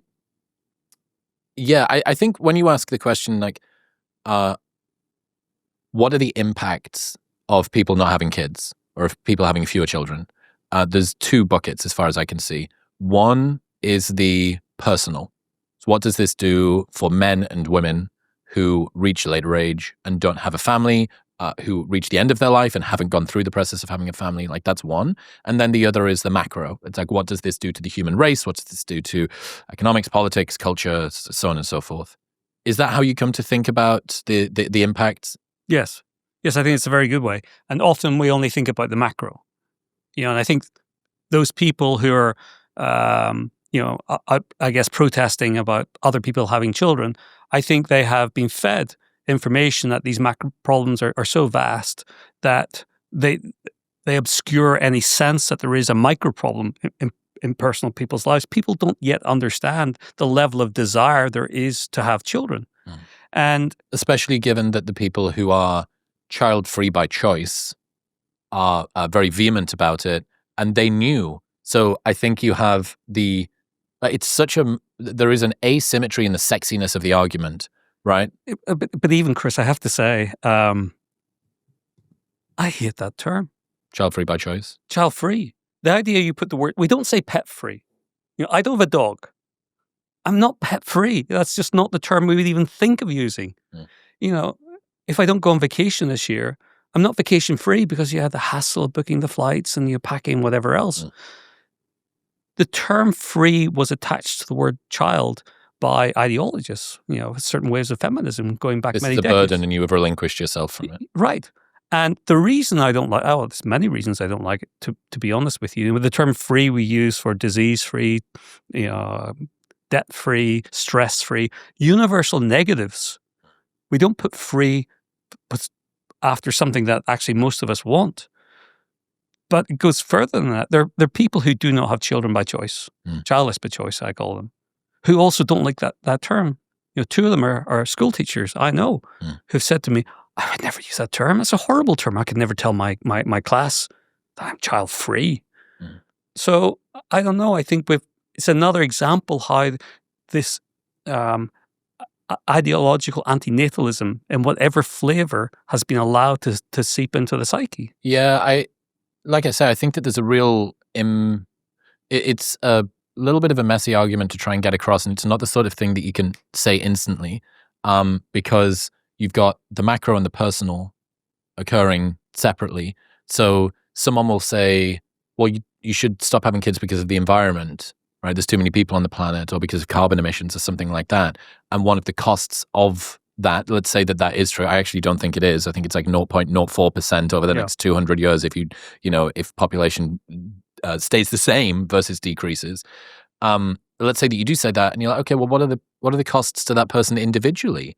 Like, well, relationally, the 80% of women don't have kids, didn't want to not have kids, grieving, families that never had, etc. But then you can go the other way too, and you can say the girl with a list on TikTok. Did you ever see that? No, this girl who wrote 350 reasons about everything from can't go to brunch with the girls to can't wear cute heels to literally a parasite growing inside of you. It's like every bad thing. And then it was 8 pages of reasons not to, and then half a sheet of A4 of why you should. And that's somebody who is talking about the personal, but not thinking about the macro. That's not thinking about the impact economically, politically, so on and so forth. Yeah, and other impact that people often don't think about is, I mean, we're talking. I remember we had this in the last podcast. This analogy of like, people imagine you can glide down to some better optimal population number. There's too many people here today. How many? Oh, maybe 1 billion. We're just going to glide down. It doesn't work that way. It's a collapsing spiral of ever decreasing births. So births half over a certain period of time, depending on the birth rate. South Korea, it's every 18 years. In the UK right now, it's 55 years. In the US, it's probably similar. So we're talking halving of births in decades. I'm 37, so potentially in my lifetime, I'm going to see 150 million people in the US. Births. Yes, births. There'll be a ton of older people. Yes. But those old, but if you look at the birth numbers, they will be, instead of 4 million right now, they're on current patterns, it's going to be closer to 2 million in the US. But it doesn't stop there. That's the point. Then it halves again and again and again. So even if you're one of the people who think, no, I still am happy for us to not glide, but this kind of roller coaster downward, that's a good thing. I think you should really be thinking about, okay, maybe... Just how vertical is this line? Yes, and how would we stop it if we wanted to? Because we're in this kind of... It's not a glider. We're spiraling down. The engines are off. The engines are off, and there's no pilot. And there's no manual as to how to revert. Can you give me a overview of what the macro impacts of declining population size over the next couple of centuries is going to be? Over the next few decades? Well, I can because, 8 years now in Japan, I'm living it. And if you're in the center of Tokyo, mostly you won't see it. You'll probably notice relatively few children around. But you go into the suburbs of Tokyo, never mind going into the rural, decaying towns. Let's just take a suburb of Tokyo that, going back to the 70s, was burgeoning. Apartments were built there, luxury apartments for 10,000 people. Now, those apartments are still fully occupied, 98% occupied. I show this in the documentary. But now it's old people, many of whom are old women living alone, no children around. The playgrounds are kind of grassed over, long grass. And the most moving moment in making my entire documentary, and there were many, was going there to film and being told by some locals that the week before a 90-year-old woman had jumped off the roof because she was lonely. And then going to talk to a pharmacy and the local grocer to be told, oh yeah, this happens every week. So you realize that the impact is not the total number of people. The impact, to me, is the loneliness and I think the mental disorders that come through that loneliness for people who don't have family. And even those who do have family, where we lose as a community, we're in shrinking worlds. If children move away, and they mostly will, they want to find somewhere more vibrant. Where we're going to have these decaying worlds. Now, I've worked on projects in Japan and talked to mayors, municipalities, and the heartbreak in their faces, the gloom, because they know that their future... I came up with a term actually this morning. I just wrote an article for The Spectator. And I came up with the term futurehood. I think, I've been spending a little bit of time in Hanoi, Vietnam, and I've really enjoyed just spending a little bit of time in a vibrant nation with energy and youth. It was crazy the first time I was there, and it was like, no, this has got something Japan is missing, Europe is missing, and it's that youth energy. People in Vietnam don't worry about their future. They know they have a future. They can see it around them through the construction, through the building work. You go to Japan, and that futurehood, that sense there is a future, which I think underlines nationhood, is gone.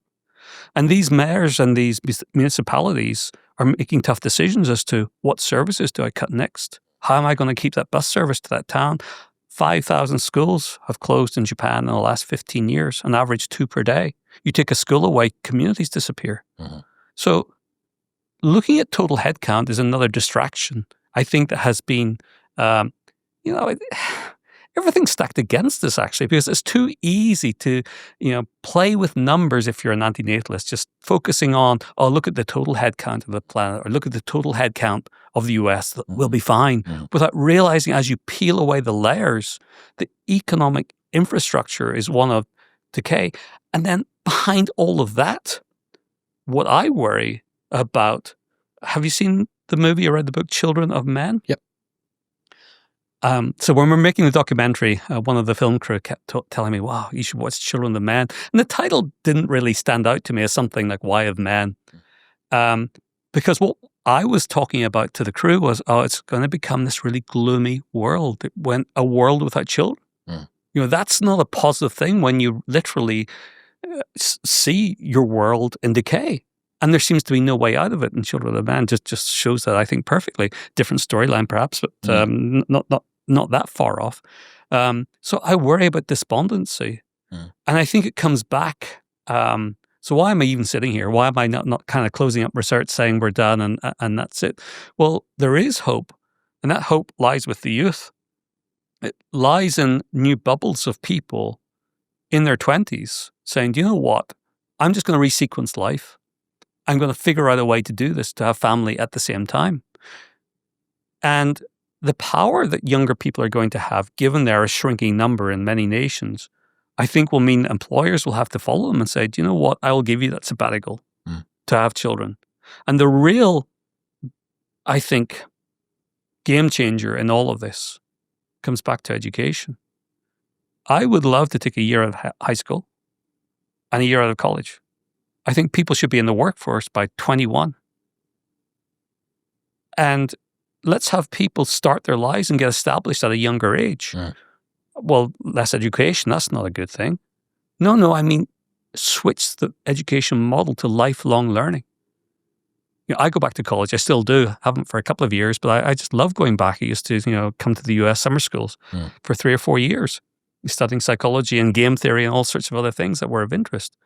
I think switching our education pathways, and why would universities, colleges, education boards want to do this? Well, the reality is that universities around the world are faced with an ever-shrinking number of potential students. Switching to lifelong learning is actually a pretty smart move. If I were a college, let's have someone, go through some form of associate degree, certification, community college system, something similar to this, but then be able to come back later in life. And for some people, it might be after they become parents. Even if you do enable that, even if you get people into the workforce early, you still have this huge cultural swing, this sort of, massive narrative that specifically for women, where you just got access to higher education.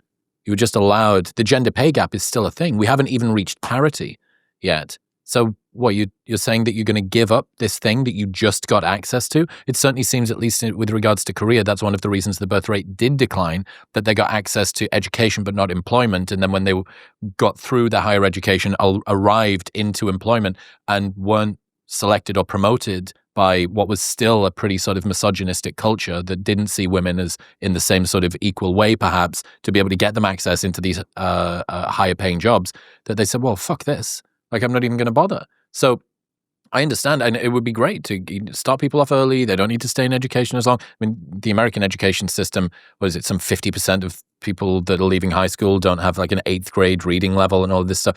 I don't think that you need to be in education this long to not get the results that you're supposed to be getting. We can definitely make changes there. But that's this is a huge multivariate problem.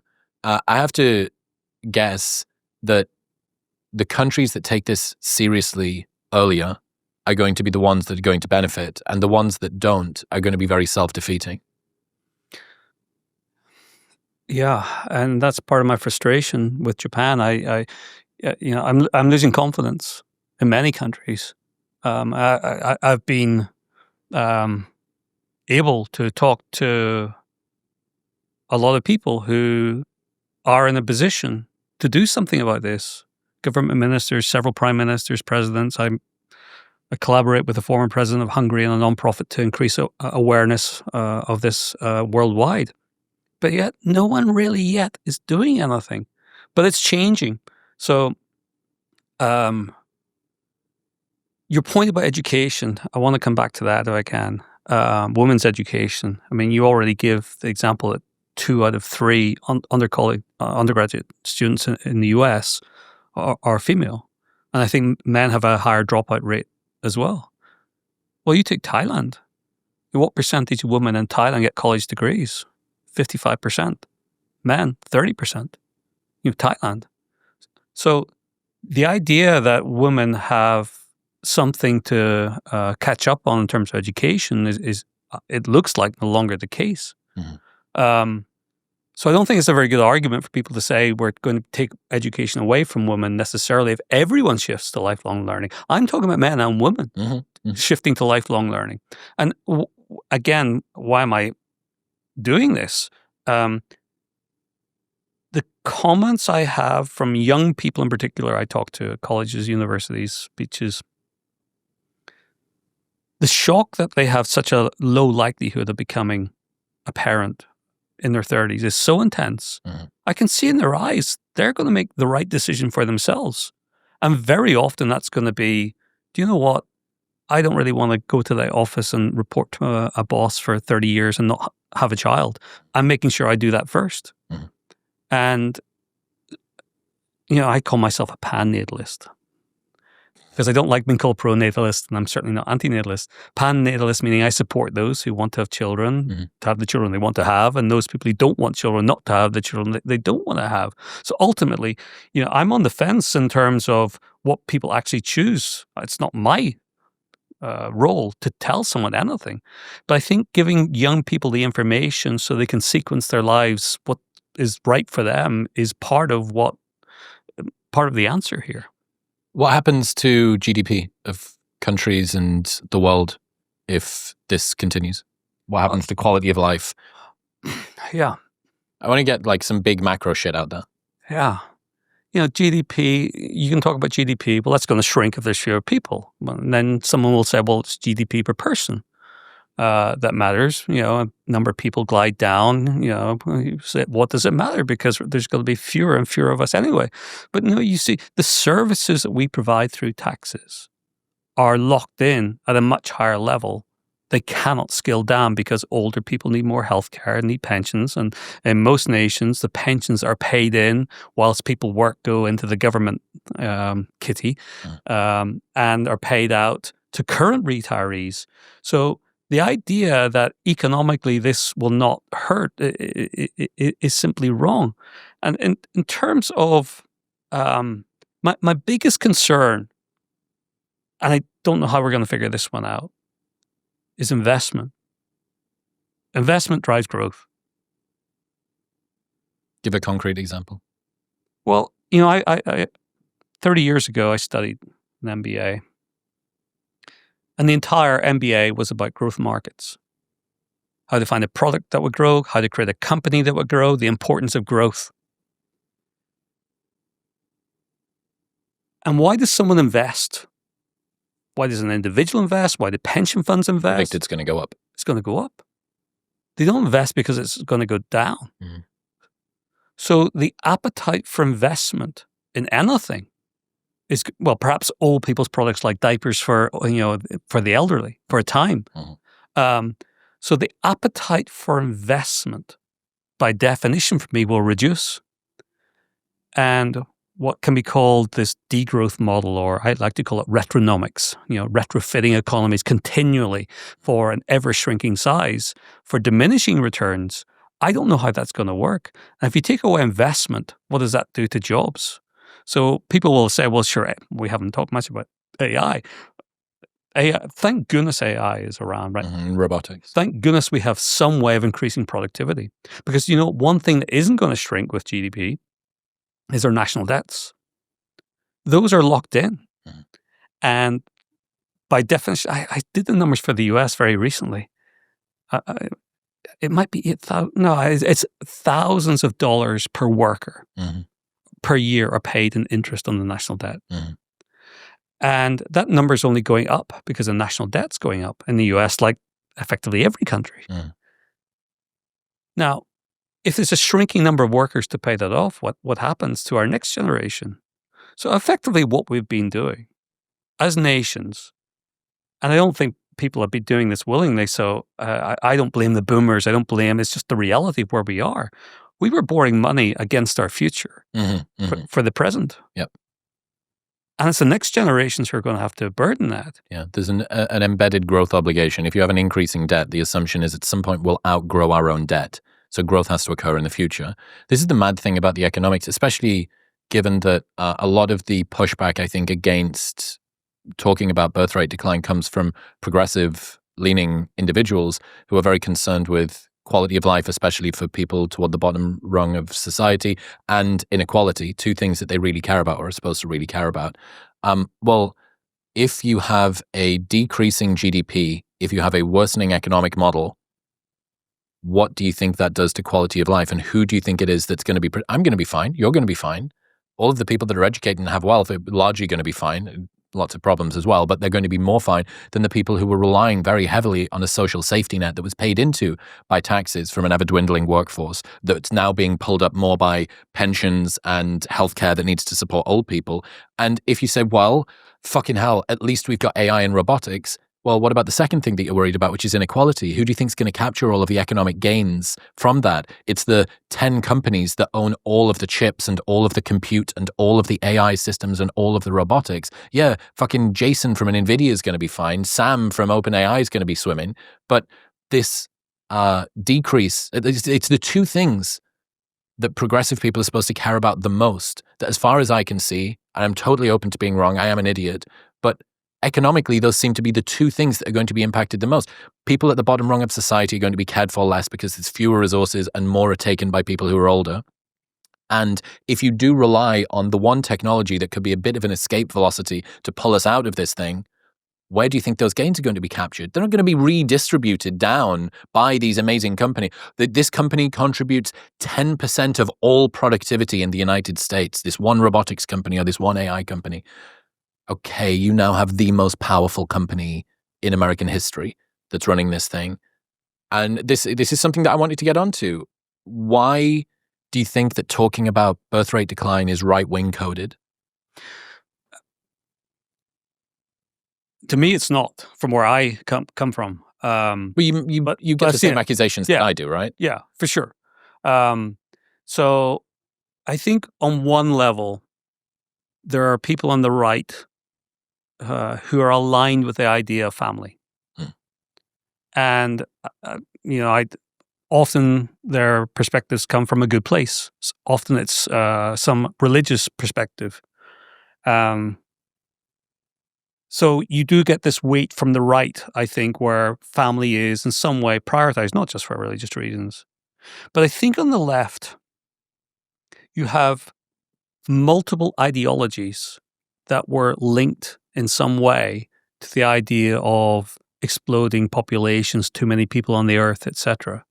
So, I'm on record saying, I have a daughter and two sons, and I will do everything for my daughter as much as my boys in terms of whatever I'm capable of. So in that sense, I'm maybe a first wave feminist, or maybe second wave, depending how it's defined. Education is wonderful for women. Opportunities are wonderful. But there are waves of feminism out there that really, I think, are anti-motherhood. At their core, they don't understand or don't want to understand motherhood. And they will use things like the patriarchy. Women are only having children because men are forcing them to. I've literally had that stated in a debate. Despite the fact that 4 out of 5 women who fall off their reproductive window didn't intend to not be childless. Right. And then they start getting accusational about, oh, you're using the wrong survey, and they kind of have all this fuzzy data to try and support that. But there are these ideologies, therefore, that are threatened by the idea that actually 90% of people want women. That's not just people on the right. That's the right, the middle, and the left. Mm-hmm.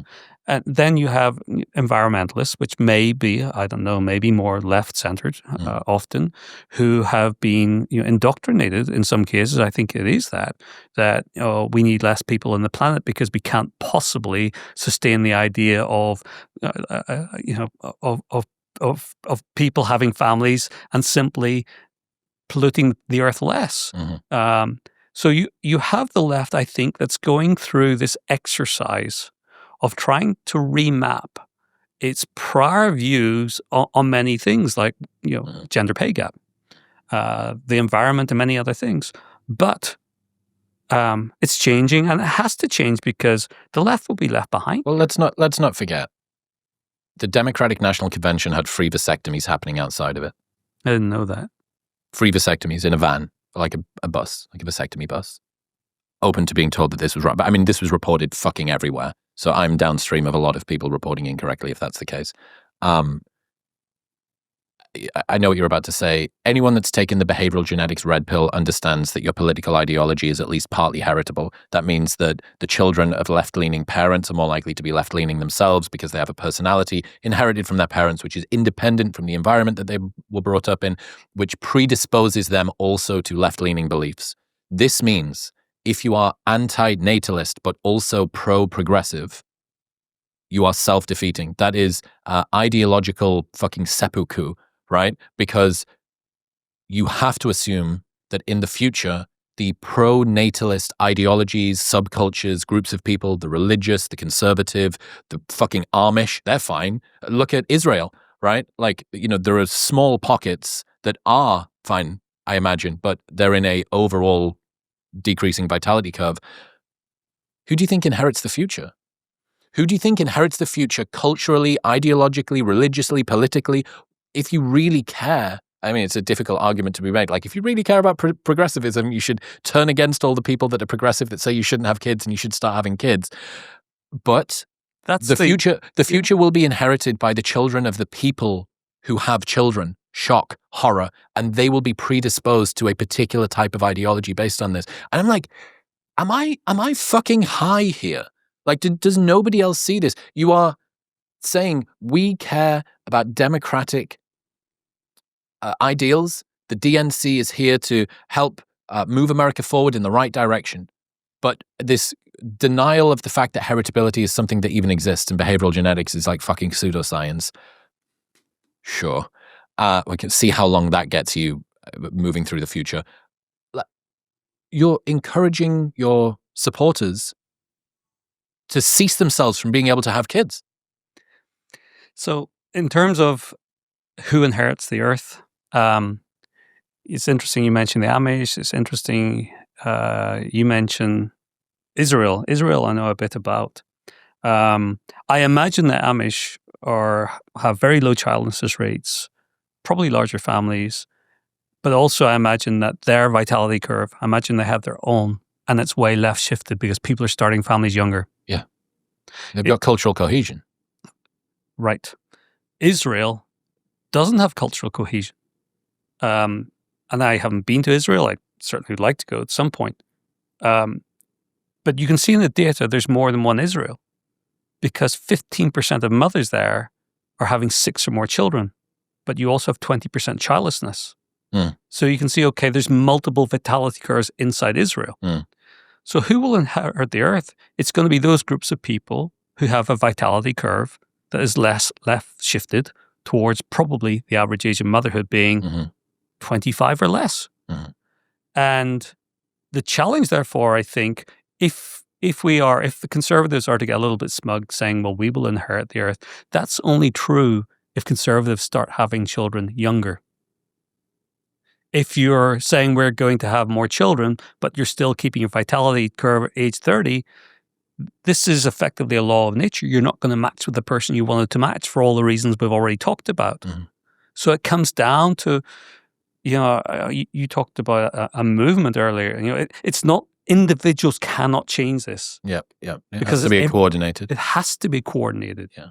And I don't mean coordinated, someone's going to twist this, that we want some coordinated, parenting. It's the same as the unfortunate term enforced monogamy. We're talking about encouraged monogamy, not coerced monogamy. We're talking about encouraged vitality curve, not enforced vitality curve. Yes. And I think, again, it can happen because I get sent photographs of babies.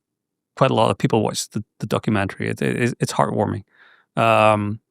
I was at the ARC event in London speaking there this year, and this lady came with a pram, ran up to me and said, I wanted to show you my baby, It tells me that once people are aware of the risks of delayed parenthood, I mean, that's another way of expressing it, it's a risk of delayed parenthood, that this movement will naturally happen. It has to be natural. That people, and then the left has a challenge of what do they do? And we're already seeing one of the most heartening moments to me was earlier this year in Porto. There's an organization called the OSCE, Organization for Security and Cooperation in Europe, 57 nations. They have a parliamentary assembly, 350 members, includes the US, Canada, every European nation, North African nations, and east as far as Mongolia. And a demographic resolution was added to the overall declaration. I was able to give a speech and meet some of these politicians the day before. It passed unanimously. Left, center, and right. What was the demographic resolution? It was that we need to take seriously what you and I are talking about, and accept that we have got a demographic challenge, support people who want to have children better than we're doing now, increase awareness amongst younger people in terms of education of the fertility curve, et cetera, et cetera. And to see that resolution pass unanimously, I was speechless and heartened that actually, no. Well, yeah, but that's at the macro level. That's at the level of countries that are able to stare down the barrel of economic shrinkage in the face of climbing debt, that are going to be looking at infrastructure being increasingly relied upon by an old population, fewer young people, towns that are just completely abandoned. This was the craziest thing that you taught me one of the times that we spoke. It might have even been in Qatar when we did that. Me and you were there having breakfast over the top of this big courtyard.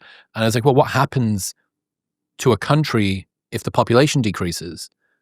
Do you just end up with half the number of people in each town? You said, no. You end up with the same number of people. Manhattan's going to have 8 million people. Yeah. But there's going to be towns everywhere that have no one. Yeah. Because the infrastructure it's more economically efficient to do it that way. Just on the environment point that you made before, a new paper argues that reducing the size of the human population would have close to zero effect on climate change. A baby born today will have a similar carbon footprint than one born a decade or two ago, and their kids' carbon footprints will be even smaller. As a result of population momentum, population numbers won't decline for several generations, and by the time they do, people's carbon footprints may be negligible anyway. The authors estimate that population reduction would lower global temperatures by 0.05% Celsius, 0.05 degrees Celsius compared to population stabilization. Yeah. And there's another factor as well, which is if you decide today, as a young person, you're not going to have a child because of the environment, well, your child actually doesn't start contributing to emissions at all until I think it's mid-20s is really when they start to become economically productive. Mm-hmm.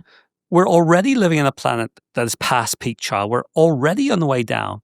So for me, it is just a fool's game to try and think that not having children, given that the vast majority of people want them and often desperately want them, I think it's a fool's game to bring the environment into this, unless you're an antinatalist and decide to spin this in some way. Yeah, you're using a lie about the impact on climate, that population reduction would be 0.05 degrees Celsius, unless you're lying about those stats and then saying that we shouldn't have kids because of the environment, because people believe that.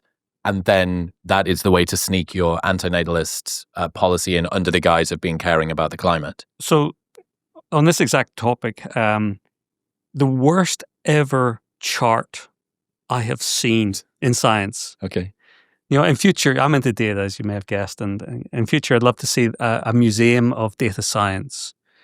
And I've said before that in the basement there would be the naughty room, the bad data cellar for bad data, And then the center would be this one chart. And on the chart, you've got these small circles, the impact of one flight a year, the impact of, driving 100 kilometers, all these things are all little circles, let's say grape size. And then you have this giant grapefruit in the center, the effect of having one child. And then you read the footnotes, and it's from some study, and you go to that study, and it's based on another study. And what they did was work out the cost of a child's emissions over their entire lifetime, plus the fact that they were assumed to have 2 children. So their children's emissions, and their children's children, and their children's children. And they lump them all together. So it's one flight or the entirety of your future. Your dynasty for the next couple of 100 years. And this was published in The Guardian and many, many other. Can you do, you evaded it earlier on, and I have to assume that was because of something that was diplomatic. You have to know the numbers. Based on current fertility rates and your predicted decline, what do the next few decades and the next couple of centuries look like in terms of total global population? Yeah, I did evade it because I try and stay away from total head counts. Yeah, sorry, I'm going to keep my foot on you here. Sure. So, without interventions, without changes. Yeah, I think we're going to peak 10 billion-ish. When's that? About 2100? No, but I think sooner than. I think 2060 is really. I think the rate of decline, when you see what's happening in India, when you see what's happening in sub-Saharan Africa, is much faster than expected.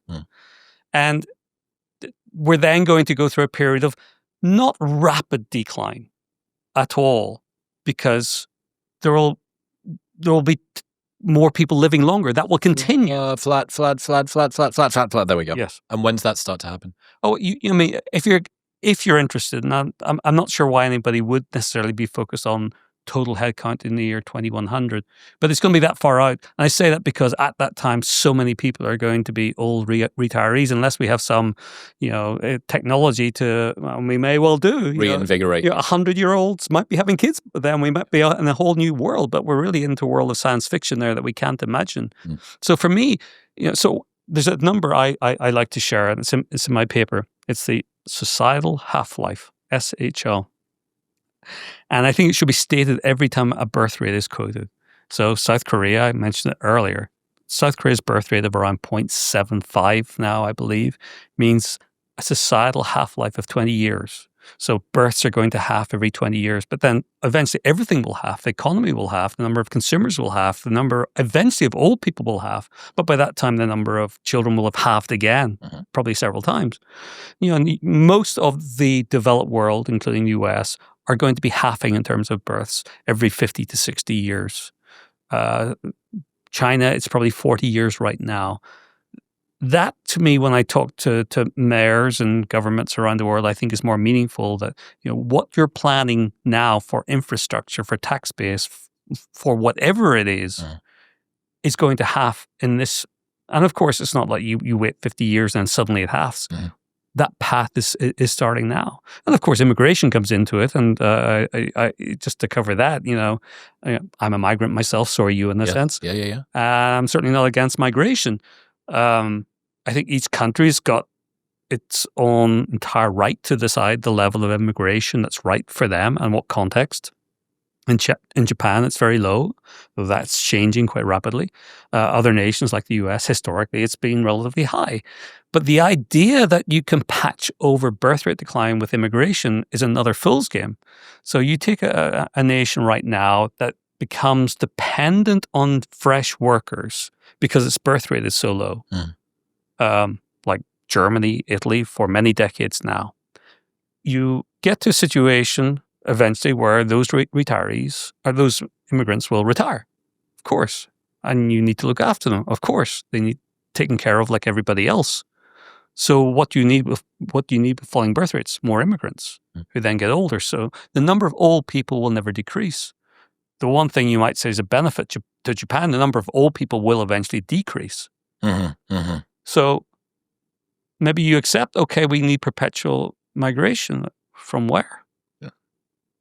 Another coming from Brazil. Well, India's going to need its own immigrants very soon. I mean, we're already at a point where there are ghost towns in India. Yeah. people living alone.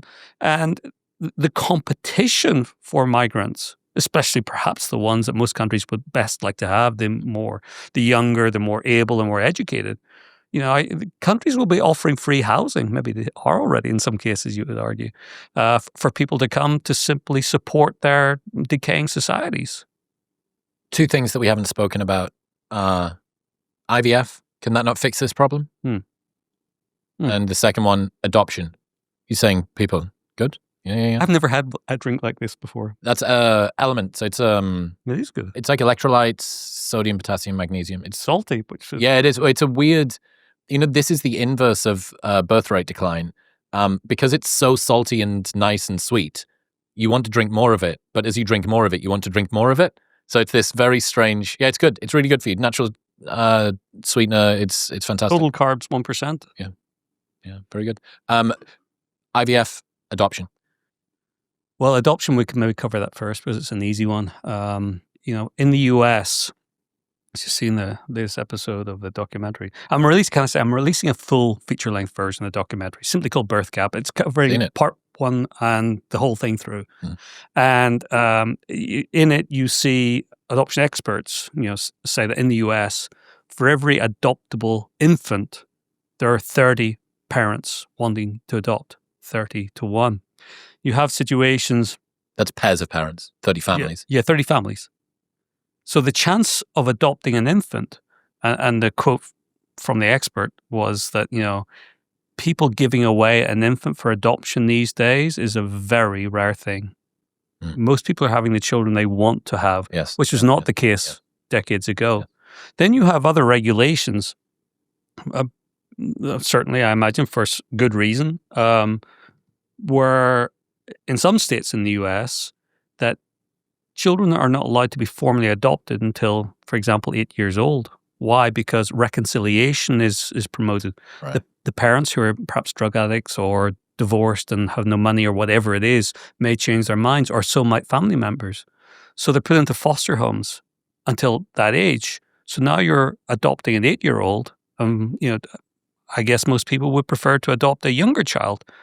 Then you look at international adoption. International adoption is down over 80% in recent years. Many countries in Africa, Latin America have closed their borders to international adoption. Why? What you mean by that is poor countries exporting children, doing the Angelina Jolie thing. Yeah, and it all happened when there were some horrendous cases where I think it might have been, if I recall, Russian babies were being brought to the US, and in one or maybe 2 cases, horrendous things happened to those babies. Russia shut its borders first, I believe, and then many countries decided, we can look after our own infants because countries, including Latin America, now have a birth rate crisis. Don't export your kids if you've got few young people. Right. And if you've got parents who are unable, we'll come on to IVF, unable to have children because they've tried IVF and it's not working. So the idea of international adoption, the idea of... Now, if you want to adopt, I didn't include this in the current documentary, but I have a lot of footage and I may release it at some point. If you want to adopt in the US, there are children who are adoptable. That's 13. Probably, but even infants, but probably they're black. And I know white parents who've adopted black kids, but probably their parent was a drug addict living under a bridge. And I'm not just saying that from, if anybody wants to call me a racist, I'm the wrong person to do that, so please don't go there. This is from adoption experts and from families who have adopted because black kids tend to be poorer. There is a higher incidence, I believe, of drug abuse. And unfortunately, there is, a higher likelihood of a black child being given up for adoption whose mother may have been a drug addict. So the idea of adoption, and so many people in the documentary saying, I'll just adopt. If I can have a child later in life, I'll just adopt. That's fantasy. They're not available. They're not anywhere. No. Yeah, and they're going to be decreasingly anywhere as well. Absolutely. IVF. This is, I know people, including close to me, who have had children, wonderful children through IVF. So you have to say it's wonderful. But there's a sad story I shared a little bit of it earlier, which is when you look at the vitality curve, there's no uptick in people having children later. So there's more people having children in their 40s, but overall, the likelihood of having a child at some point in life has gone down. So what we're not seeing, and I've heard it from multiple fertility doctors, again, the documentary, the horrendous reality of having to tell parents who've gone through the challenges of IVF's not easy. You get pumped full of hormones. And you sometimes multiple rounds. In multiple rounds. It's expensive. Absolutely, with no guarantee of success. For doctors having to tell people who've gone through that it's failed, and people having to make the decision to give up, it is harrowing. But there's another group of people as well, which is those people who get to age 38, 40, 45 and don't have a partner, who now feel tired. It's just things didn't line up. I've got eggs but not sperm, and then if I do want to do this with a sperm donor into my eggs, I'm going to be on my own. This wasn't the vision that I had for my family in any case. My intention wasn't just to have kids. My intention was to have a family. Yeah, that's right. And very often, again, coming from fertility experts, women later in life, into their 40s, are quite probably using donor eggs. Fucking hell. And donor sperm. So this was at least a couple of interventions that I thought... I wrote a newsletter post a couple of weeks ago about the Cassandra complex, about being right but early, the pain of being right but early. And I think that birthrate is one of the things that me and you were right but early on. Not been right but early on that much stuff, but this is one of the ones that I'd bet a pretty good amount of money on. And interestingly, like most things that you're right but early on, first off, you don't actually know. Except for with demography, you do. We know how many 1-year-olds there are. So I'm prepared to bet a good bit of the house on this thing being a good... I don't understand how a shrinking population can't be a big deal. I don't understand how it can't be bad economically, culturally, politically, socially, in terms of mental health for individuals, in terms of social cohesion, in terms of war and peace across the world. All of these things, whether you're from the right or from the left, progressive, all of this, like whatever it is that you care about, declining birth rates are probably going to impact it. Yeah. I wrote this thing about stuff that I'm right but early on. And I wrote about the difference between Copernicus and Galileo. Do you know this story? No. Brilliant. So Copernicus realizes that maybe the Earth isn't the center of the sun, but he holds off from publishing his sort of groundbreaking work until basically his deathbed, and he sort of whispers it out, essentially. 100 years later, Galileo has the same insight, realizes that maybe the idea that everything circles around us isn't true, and he publishes it straight away. What happens? He's castigated by the church. He's forced to recant. He lives the rest of his life basically under house arrest. So what you see is the pain of somebody who's right but early. And the difference between Copernicus and Galileo is Copernicus was able to foresee the problem of being a Cassandra. Mm-hmm. He was like, I shouldn't talk about this. I shouldn't. And the crazy thing is the people who are enforcing the restriction, the judgment, the castigation of anybody who decides to talk about this stuff are just straight up limiting. They are causing and inflicting future suffering on all of the different dynamics that I've mentioned. That so I've decided to, after I'd gone through all of these examples from history, germ theory of disease, the guy died in an asylum. The lady who discovered DDT was mocked. I was like, right, I better put some skin in the game. Like, what are the things that I think that I'm right but early on? And one of the things that I thought would be a positive social norm would be encouraging women at 21 to freeze their eggs. And it's expensive, it's difficult, it's all of those things. And it does not fix the problem entirely. It only fixes one small dynamic of it. But I think the more that, because this is going to be richer girls. I mean, actually, currently it's 15 grand. So you've got to have a pretty rich family to be getting a 15 grand 21-year-old birthday present. But some people get cars and all the rest of it and stuff like that. And it's like, okay, maybe you pull 18, 19, 20, 21 together and you do this thing.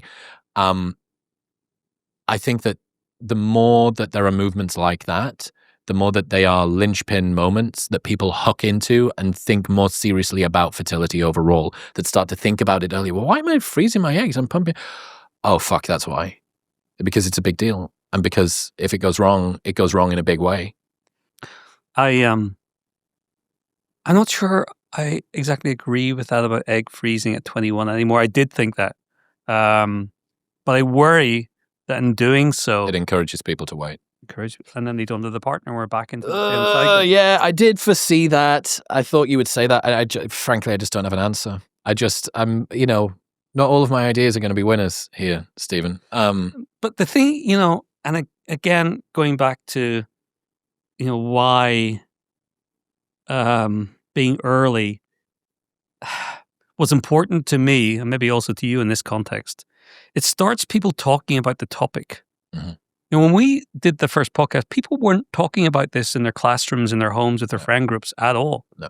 I was at an event in Europe, a EU event, and we were being bussed to an evening dinner. It was linked to this OSCE event in Porto.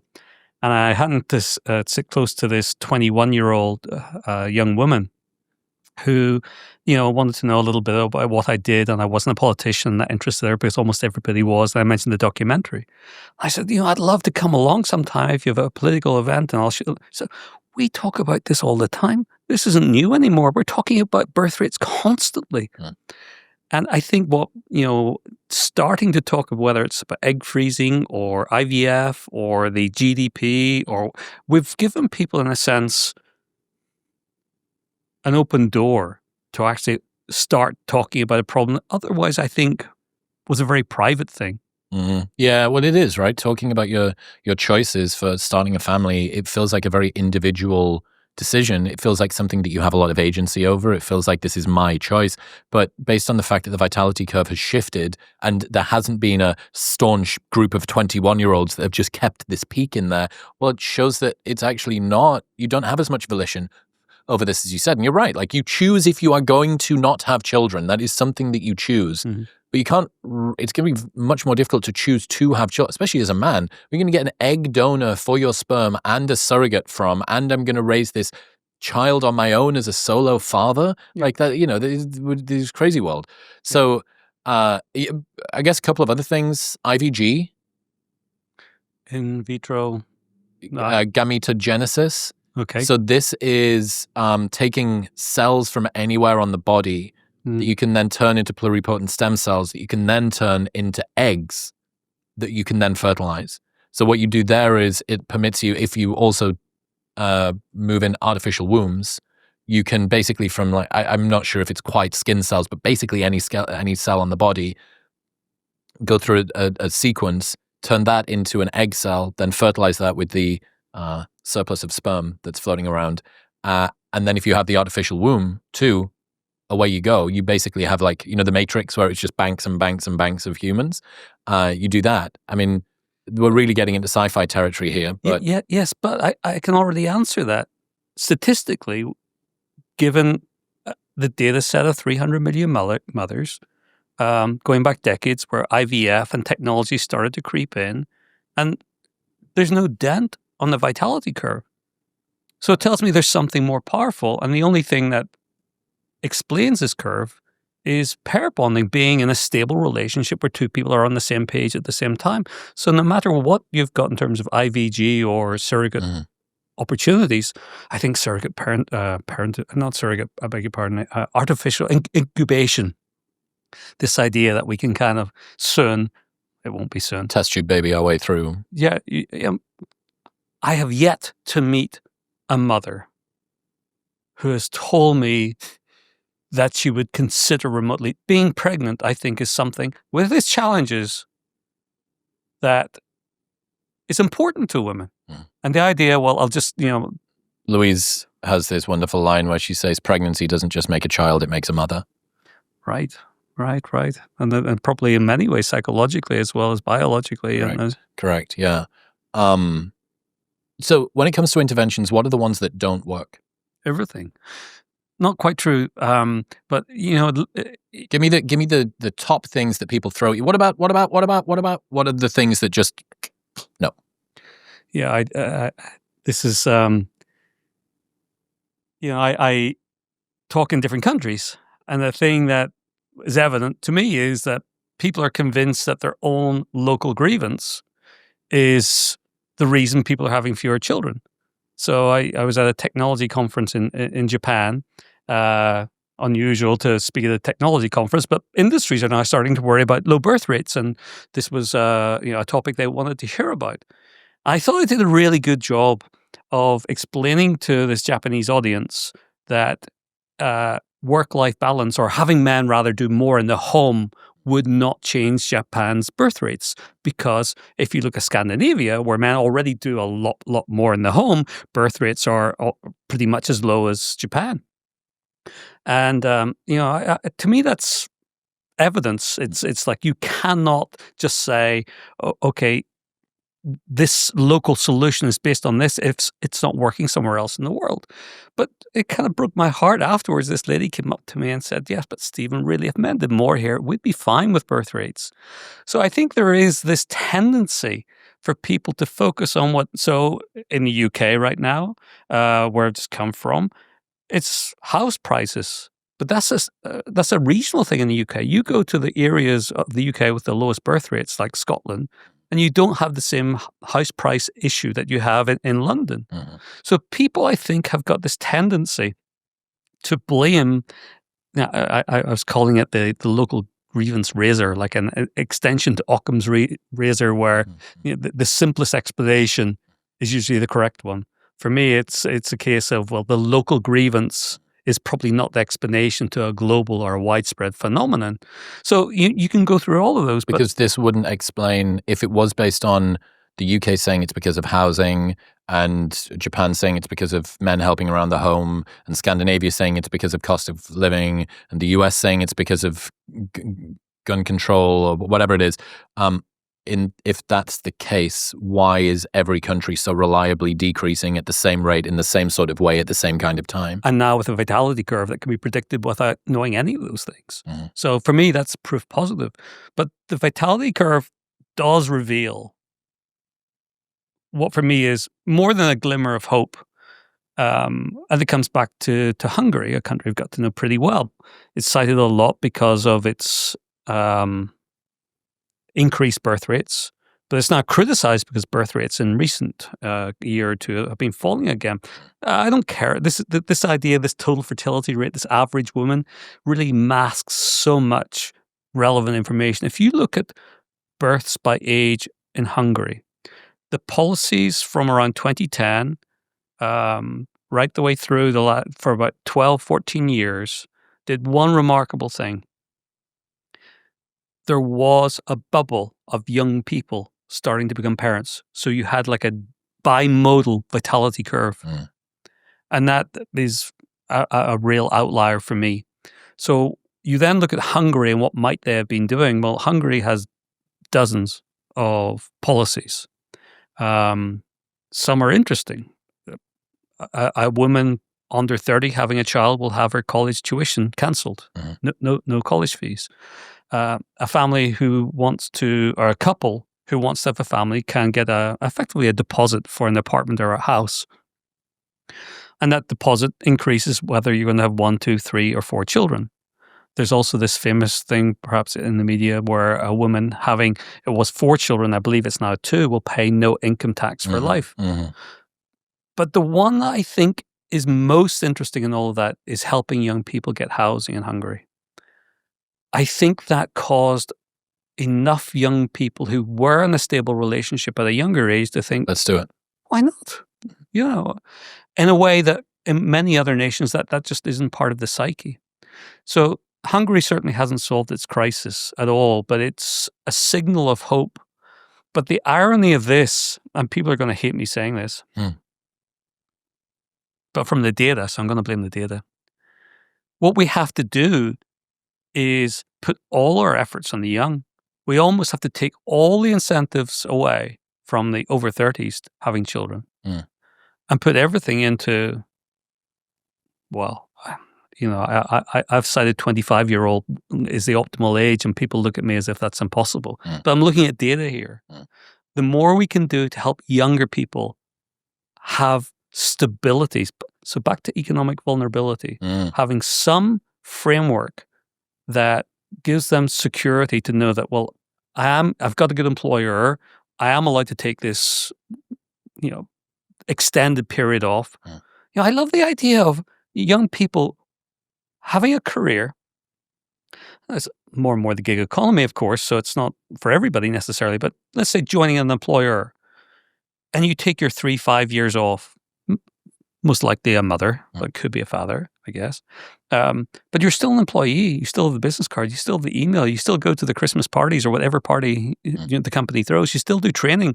You might still work on and off. You still feel part of that company. And you come back age 32. And with retirement being pushed out, you still can work for 40 years. 570, yeah, exactly. Yeah. I wonder about the sort of personal social choices that people are making. I want to say GSS data, maybe, or some other survey that looked at why is it that you don't want to have kids yet? And a lot of people were talking about just working on myself at the moment, don't feel ready. So it was a personal choice. So what we have, at least when it comes to people's trying to nudge this vitality curve, when you ask people, they're like, I don't want to have kids yet. I don't want to have kids yet. And what you're trying to do is get people to work out what them in a decade would have wanted them at 25 to have done. Now, if that was easy to do, nobody would ever cheat on their diet. Like, you eat the cookie now because it tastes good now, even if in future, retrospectively, you wish that you hadn't. Tomorrow, I wish I hadn't had that fast food. Today, I do want the fast food. I do what I want now. Like, we hyperbolically discount. We can't win the marshmallow test every single day. The challenges and issues of the restrictions of having kids in a world that has got more opportunity than ever before, more distractions than ever before. We've got Netflix and TikTok and porn and video games and travel. We've got interconnected world. I can go and, backpack around Bali and Thailand. I can't do that with a kid. So you tell me I'm going to stop doing all of these things now that I want to do now, to do something that I don't want to do now. I genuinely do not want to have a kid at age 23 because the world is different to how it used to be. The world is different to how it was a few decades ago, where there were fewer things to do. Maybe the most fun, most engaging, best thing that I could have done was have a kid. But there's other things for me to do now. And you're telling me that I'm not going to do the thing that I want to do now, to do the thing that me in the future might want to do, probably will want to do, but I don't know that now. So I give up the thing that I know for the thing that is uncertain, or the thing that I don't know I will want. Give up the thing I do want for the thing I don't know I will want. I love this. So there's so many different points to make. One I'll make so I don't forget is that, there are so many younger parents I meet, maybe my age, whose kids are all grown up, who are now touring the world, doing all the amazing things when they're, able to do things that they wouldn't be able to do in the 20s. The idea that everything has to be crammed in to our younger years, I think, has to be questioned, and maybe people my generation should be sharing more of that. But to me, everything you've just said makes sense in two contexts. One, those people who really don't have the desire for kids. Mm-hmm. They just, and it is I believe it's binary. And people are going to challenge that. So maybe it's not perfectly binary, but it does seem, in the people I've met, you either do or you want them one day. Now, so you look at the category then who are saying, like you're suggesting in many cases, well, not now. I want this vacation now. I want this, new iPhone Career. now. Career, yeah, absolutely. You better inform people, I'm going to say that because it's based on data. You tell that person that you've got a 15% chance of... So I'm going to launch an app. I wasn't going to announce this here because it's not ready yet. I don't want someone to beat me to it, but if they do, that's fine. Imagine an app where you tell the app where you're located. Austin, London, Tokyo. What age are you? What age would you ideally want to start a family? 35. I say, okay, for Tokyo, the probability of having a child at 35 is 7%. For men and women. We have this data now. We can tell people. It's going to be a very popular app. I've registered daterace.com, because I think it is a race. Daterace.com. Yeah, it doesn't exist yet, but Daterace.com is one letter away from a really, really delicate word. Okay, your mind works in a different way. I worked in nightlife for a long time. Okay, all right. Well, maybe I'll rethink that. Yeah. You can maybe cut that out. I'll do some. No, keep it. But I caution you that daterace.com. Also, perilously close to date.com and daterace.com. I'm like, date what race? All right, just come to birthcap.org and we'll... Yes, birthcap.org. Yes. But the point really is, though, that, again, I've seen it with my own eyes so many times. Once you tell those people the likelihood of becoming a parent, especially as a woman, you can see the shift. Mm-hmm. Actually, that's a good point. Let's say that, we've done nearly 3 hours on this, which added on to the other thing in the documentary. People got a lot to watch, right? They've got to go watch the Birthgap documentary, which will be out by the time that this comes out. You just search Birthgap on YouTube, go and watch the first conversations that we've had. A lot for people to take in. Let's say that someone has been compelled by this 3-hour treatise. What if they're going to try and convince a friend to take it seriously beyond listen to the podcast, watch the documentary? And obviously you're trying to do this a lot. You're trying to convince people to take seriously their personal choice when it comes to maybe thinking about having kids sooner, right? I would guess that's a way to summate what it is that you're trying to achieve. Yeah, without coercion, just to think about it. Yes, to think about this thing more seriously. Yes. What are the most compelling few one-liners? What is the Thanksgiving table pitch that people should be giving to their friends and family? I think we've covered quite a few facts here that would be perfect for Thanksgiving. The 80% of people without children had planned to become parents one day. That, by age 30, at most, women have a 50% chance of ever becoming a mother. I mean, those are really topical things and are quite shocking to a lot of people. But I think there's an opportunity beyond this for younger people, men, actually. My experience on multiple corners around this globe is that there are multiple women who really want to become mothers enough to consider it much earlier than would otherwise happen. Mm-hmm. And they're waiting for Mr. kind of quite right. Maybe not perfect. Nothing's perfect. Mr. Quite Right. Yeah, quite right. And to young men who may even have checked out or been embarrassed at being rejected multiple times, I would be dropping that line in, whatever you can. Just asking someone, do they want to? Oh, God. Wow. Did you know that 80% of... Yeah. Well, maybe that's a little bit direct and crude, but the point is, I would persist because the more and more people who start to understand, there's a thing today young people are learning more and more called life design. Have you heard of life design? It came out of Stanford in the 90s. Basically, it's telling young people you can have whatever you want to design your life. Okay. And interestingly, there's a branch of evolutionary biology or some form of biology called life history. Strange word, life history, is looking at a species and saying typically what actually happens in terms of when species reproduce, when they age, what they do in terms of, do chimpanzees look after their grandchildren, yes or no? How does that all work?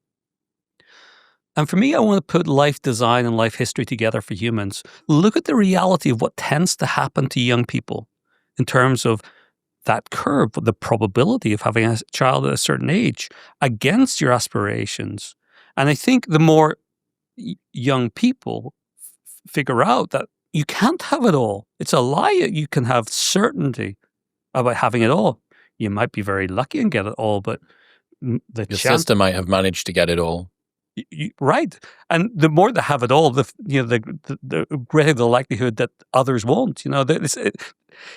The idea of things lining up is mostly a myth. Education, travel, career, fulfillment, family, on time, before it's too late, with the right person, at the right time.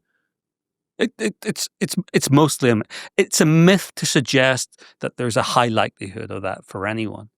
And once I think people start to,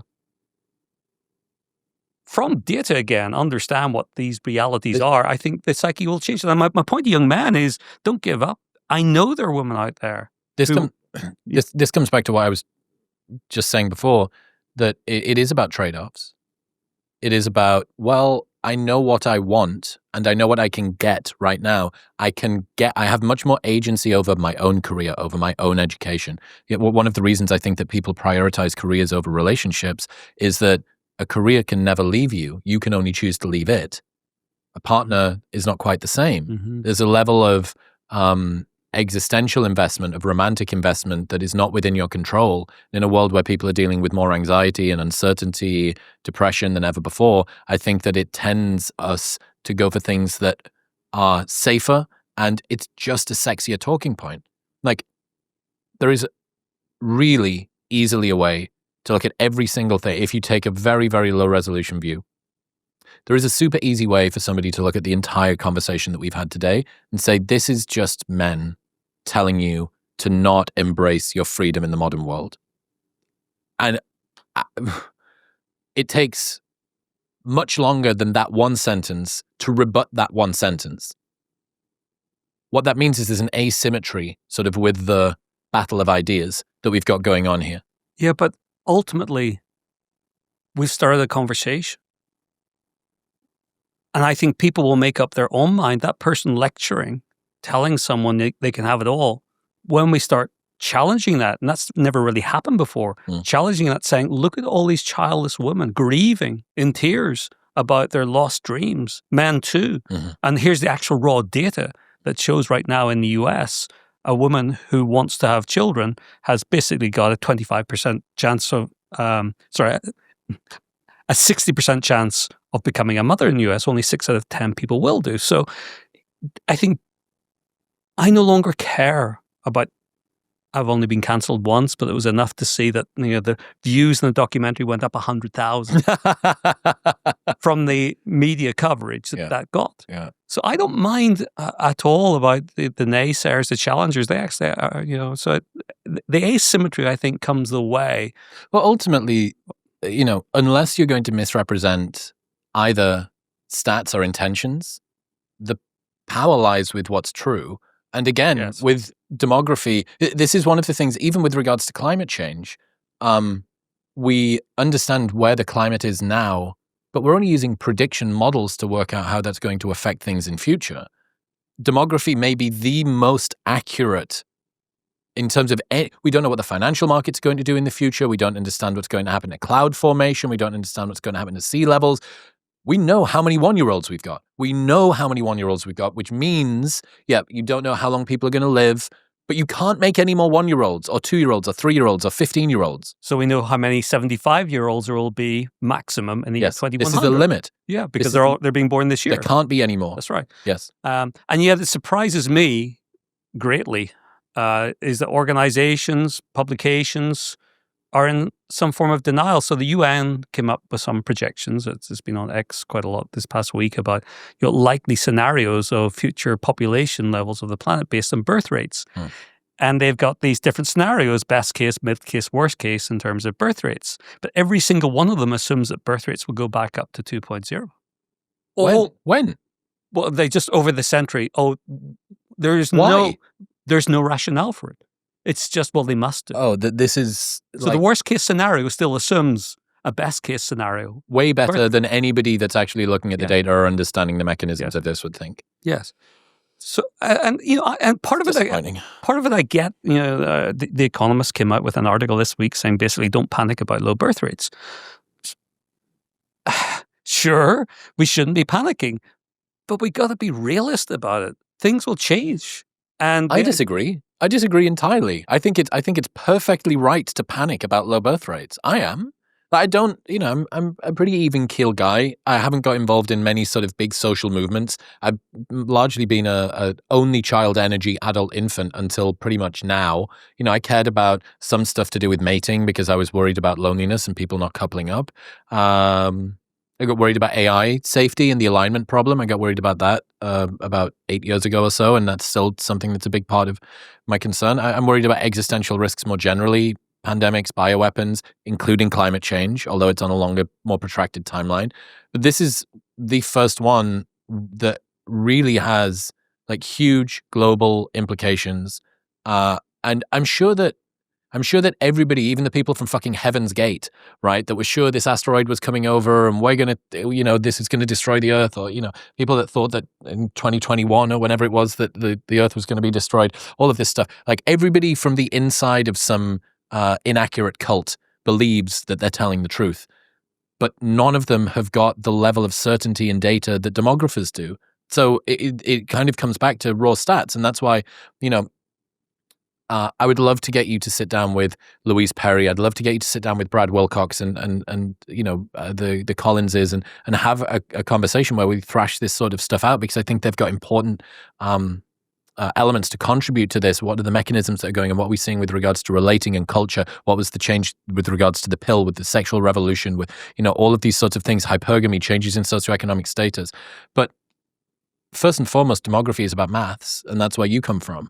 And I think that that's why you're an important voice with this. I think, though, to be fair, there's many branches of demography. And perhaps the biggest part is like social demography. It's a branch of sociology, looking at societies and why things happen. And I've been at events speaking where I've been pulled aside by other speakers from a world more aligned with sociology saying, Stephen, what are you doing? Why are you telling people this? Why are you panicking people? Because it's in the data and it's our future and I care about young people and that's true. Yeah, but we shouldn't be panicking people. So I think, not all, clearly, but many voices in academia have a level of responsibility. I mean, we've known this, you're right, demography is about numbers. Those numbers have been on the books. Birth rates fell in 1970. You only need to look at the justifications for this. Just compare Galileo and Copernicus, right? Like very few people, especially you're in academia, this is very unpopular. The advantage and the reason that I can talk about this, even more than you, is that most of my friends, they don't hold particularly staunch beliefs that I'm going to be ostracized for going against with regards to me saying that I think population is going to go down and it's maybe not a good thing for pretty much everybody. No one, I'm not going to be kicked out of the hallowed halls of the canteen for doing that, but people inside of academia are, people inside of government are. The repercussions if you're inside of an institution like that are much bigger. And the advantage that you and I have is that we're on the outside of the tent, pissing in. Yeah. And yeah, that's right. Like I say, I'm fired up about this thing. I think it's super important. The first conversation that we had sort of red pilled me. This one's given me enough to think about for another fucking 3 years. What should people do? What do you think that people should do if they want to educate themselves further on this thing? I mean, there is good news here. When I started making the documentary, my first assumption was that people just didn't want kids. And I was expecting to conclude that, you know what, we just got to prepare for the wind down, understanding that for some decades, a century or so, we're going to go through this painful phase. Contraction. Yes. Contraction, but not an elegant contraction at all. Contraction. Yeah. The sort of compression, collapse. I mean, it's collapse. It's what it is on many levels. And that's not the case. I mean, what I learned consistently, surprisingly, is that mothers are having the same kids as decades ago in Japan and parts of Europe. Young women are having the same number of kids, if they have the first one, as their grandmother's generation. So it's nothing to do with parenthood or motherhood. It's these waves of childlessness that kicked in and then this unplanned childlessness element. So the reality is there's an easy fix if we can just solve the unplanned childlessness crisis. And how do we do that? Well, we know how now. We just got to enable people. We got to increase the vitality curve. And the only way to do that it's pretty clear from the data, is for the average age of parenting to be younger. So then all we have to do is reinvent education, reinvent careers, and a whole bunch of other things. but it's possible. Right. It's at least possible. Okay, because previously you thought we're just locked in. Yeah, and but I'd also say to policymakers or anyone influencing them, and voters, the idea that a magic policy is going to be pulled out of the hat to solve this, I would save your money. I would focus on unless it's focused on the where should resources be focused mostly? Providing support for young parents in their 20s. What does that look like? If you're a young woman today, you have a vulnerability career-wise, and you have a vulnerability, therefore, financially, but you've also a vulnerability in terms of divorce is still a common thing. And it's not an easy solution, but providing better assurance to young women that whatever happens, we've got you. We've got you. We've got you. Yeah, I mean, look, two things that we haven't spoken about much here. It's probably too culture warsy. It obviously leads open to people saying, well, what about the pill? What about the sexual revolution? What about increasing divorce rates and the secular society and stuff like that? It's actually a bit culture. Maybe we can come back and do a group conversation with some of the other people I spoke about where it's their wheelhouse. But I will say this, though, just the pill comes up a lot. The pill was legalized in Japan in 1990. Birth rates fell in the early 70s. The pill was legalized in the 70s or 60s, maybe elsewhere. So the idea it's all because of the pill, you just look at Japan, and it's not as simple as that. The point that I was about to make there, you said sort of women's felt level of security, right? It's a part of the driver of this. It's really difficult to hear that and look at the increased acceptance of divorce and not think about those two things being correlated because, and look, increased acceptance of divorce, does that mean that in the past, many women stayed in relationships with men that weren't right for them, weren't good for them, because they were financial prisoners, because they were socially going to be ostracized? If they did do that, there was so much pain that was going to be associated. Yeah, I get that. But if we can't hold a couple of thoughts in our mind at one time, right? I'm not saying that was good. I'm not saying that women should have stayed in relationships with men that weren't great fathers, that were abusive or uncaring or neglectful or whatever, right? Yes. But we can also see, okay, what can we take from that a pro-marriage culture, that one that encourages couples to not be confluent, that I'll stay with you for as long as you can provide something to me, but one that really genuinely commits, one that does look at a breakup not as a moral failing on either person's side, but as something that is to be avoided at all costs, because the more of those that happen, the less confident young women are, and women in general, and men are, about committing to this thing. Sure. I think there's another dimension. Again, it's not easy to talk about, but it's there. I meet women who are divorced, older in life, who have no kids. I've also met women older in life who are divorced who do have kids. What would you rather be? If the marriage doesn't work out, would you, and it's a personal choice again, but maybe in many cases, that risk of divorce should be weighed up against having a family in that context. And again, this is down to personal choices, but it is part of the equation. Calculus. Yeah. So it's not as simple. I mean, there are a lot of people who, one of the things that I think I irritate some people, well, a lot of people. Yeah, me both, mate. People who promote, marriage. But for me, it's the other side of the same coin. It's simply saying, well, people married more, they have kids more. I think often people are getting married simply because they want kids. You can't separate those, in my view. There's nothing wrong to promote marriage, of course, but I think focusing on that alone. Yeah, what is it in Western cultures? Only 1/3 of babies are born outside of marriage. Yeah, well, I think it's a little bit more than that. I think in France it might be as low as that. But, in Japan and South Korea, 95% or more of babies are born inside marriage. But what happens there is that, in a relationship, if it's going well and maybe there's a pregnancy often planned, now it's time to get married because socially you got to do that in Japan. There's a history and certain reasons for it. So, there's a lot of complexities here. And, for me, I sleep better because to me, now my second paper, Vitality Curve, is not yet peer reviewed. It's going to preprint very soon. It will be out there to be analyzed, and it'll have to go through that scrutiny. But 3 years ago, when I talked to you about unplanned childlessness, that wasn't peer reviewed. I put it out there because the data was clear, and now that has passed through peer review. So we'll see. At least for me, I am sleeping better at night. That I know what the problem is. It's just the scale of the solutions. Reinventing of our 20s, basically, that frightens me.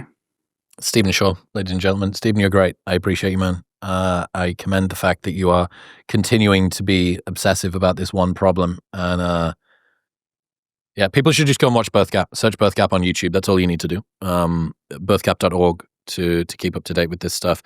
I'm glad that I'm on this ride with you, man. I really am. I think that we are talking about something that's really, really important that's going to hopefully make people's lives and the future of the world a little bit better. So, well, I appreciate your interest in this topic. To be honest with you, you've been a big factor in getting this story out there. So, thank you. Let's keep doing it. Thank you very much for tuning in. If you enjoyed that episode, you will love this one with Mr. Naval Ravikant. It's first episode in 6 years.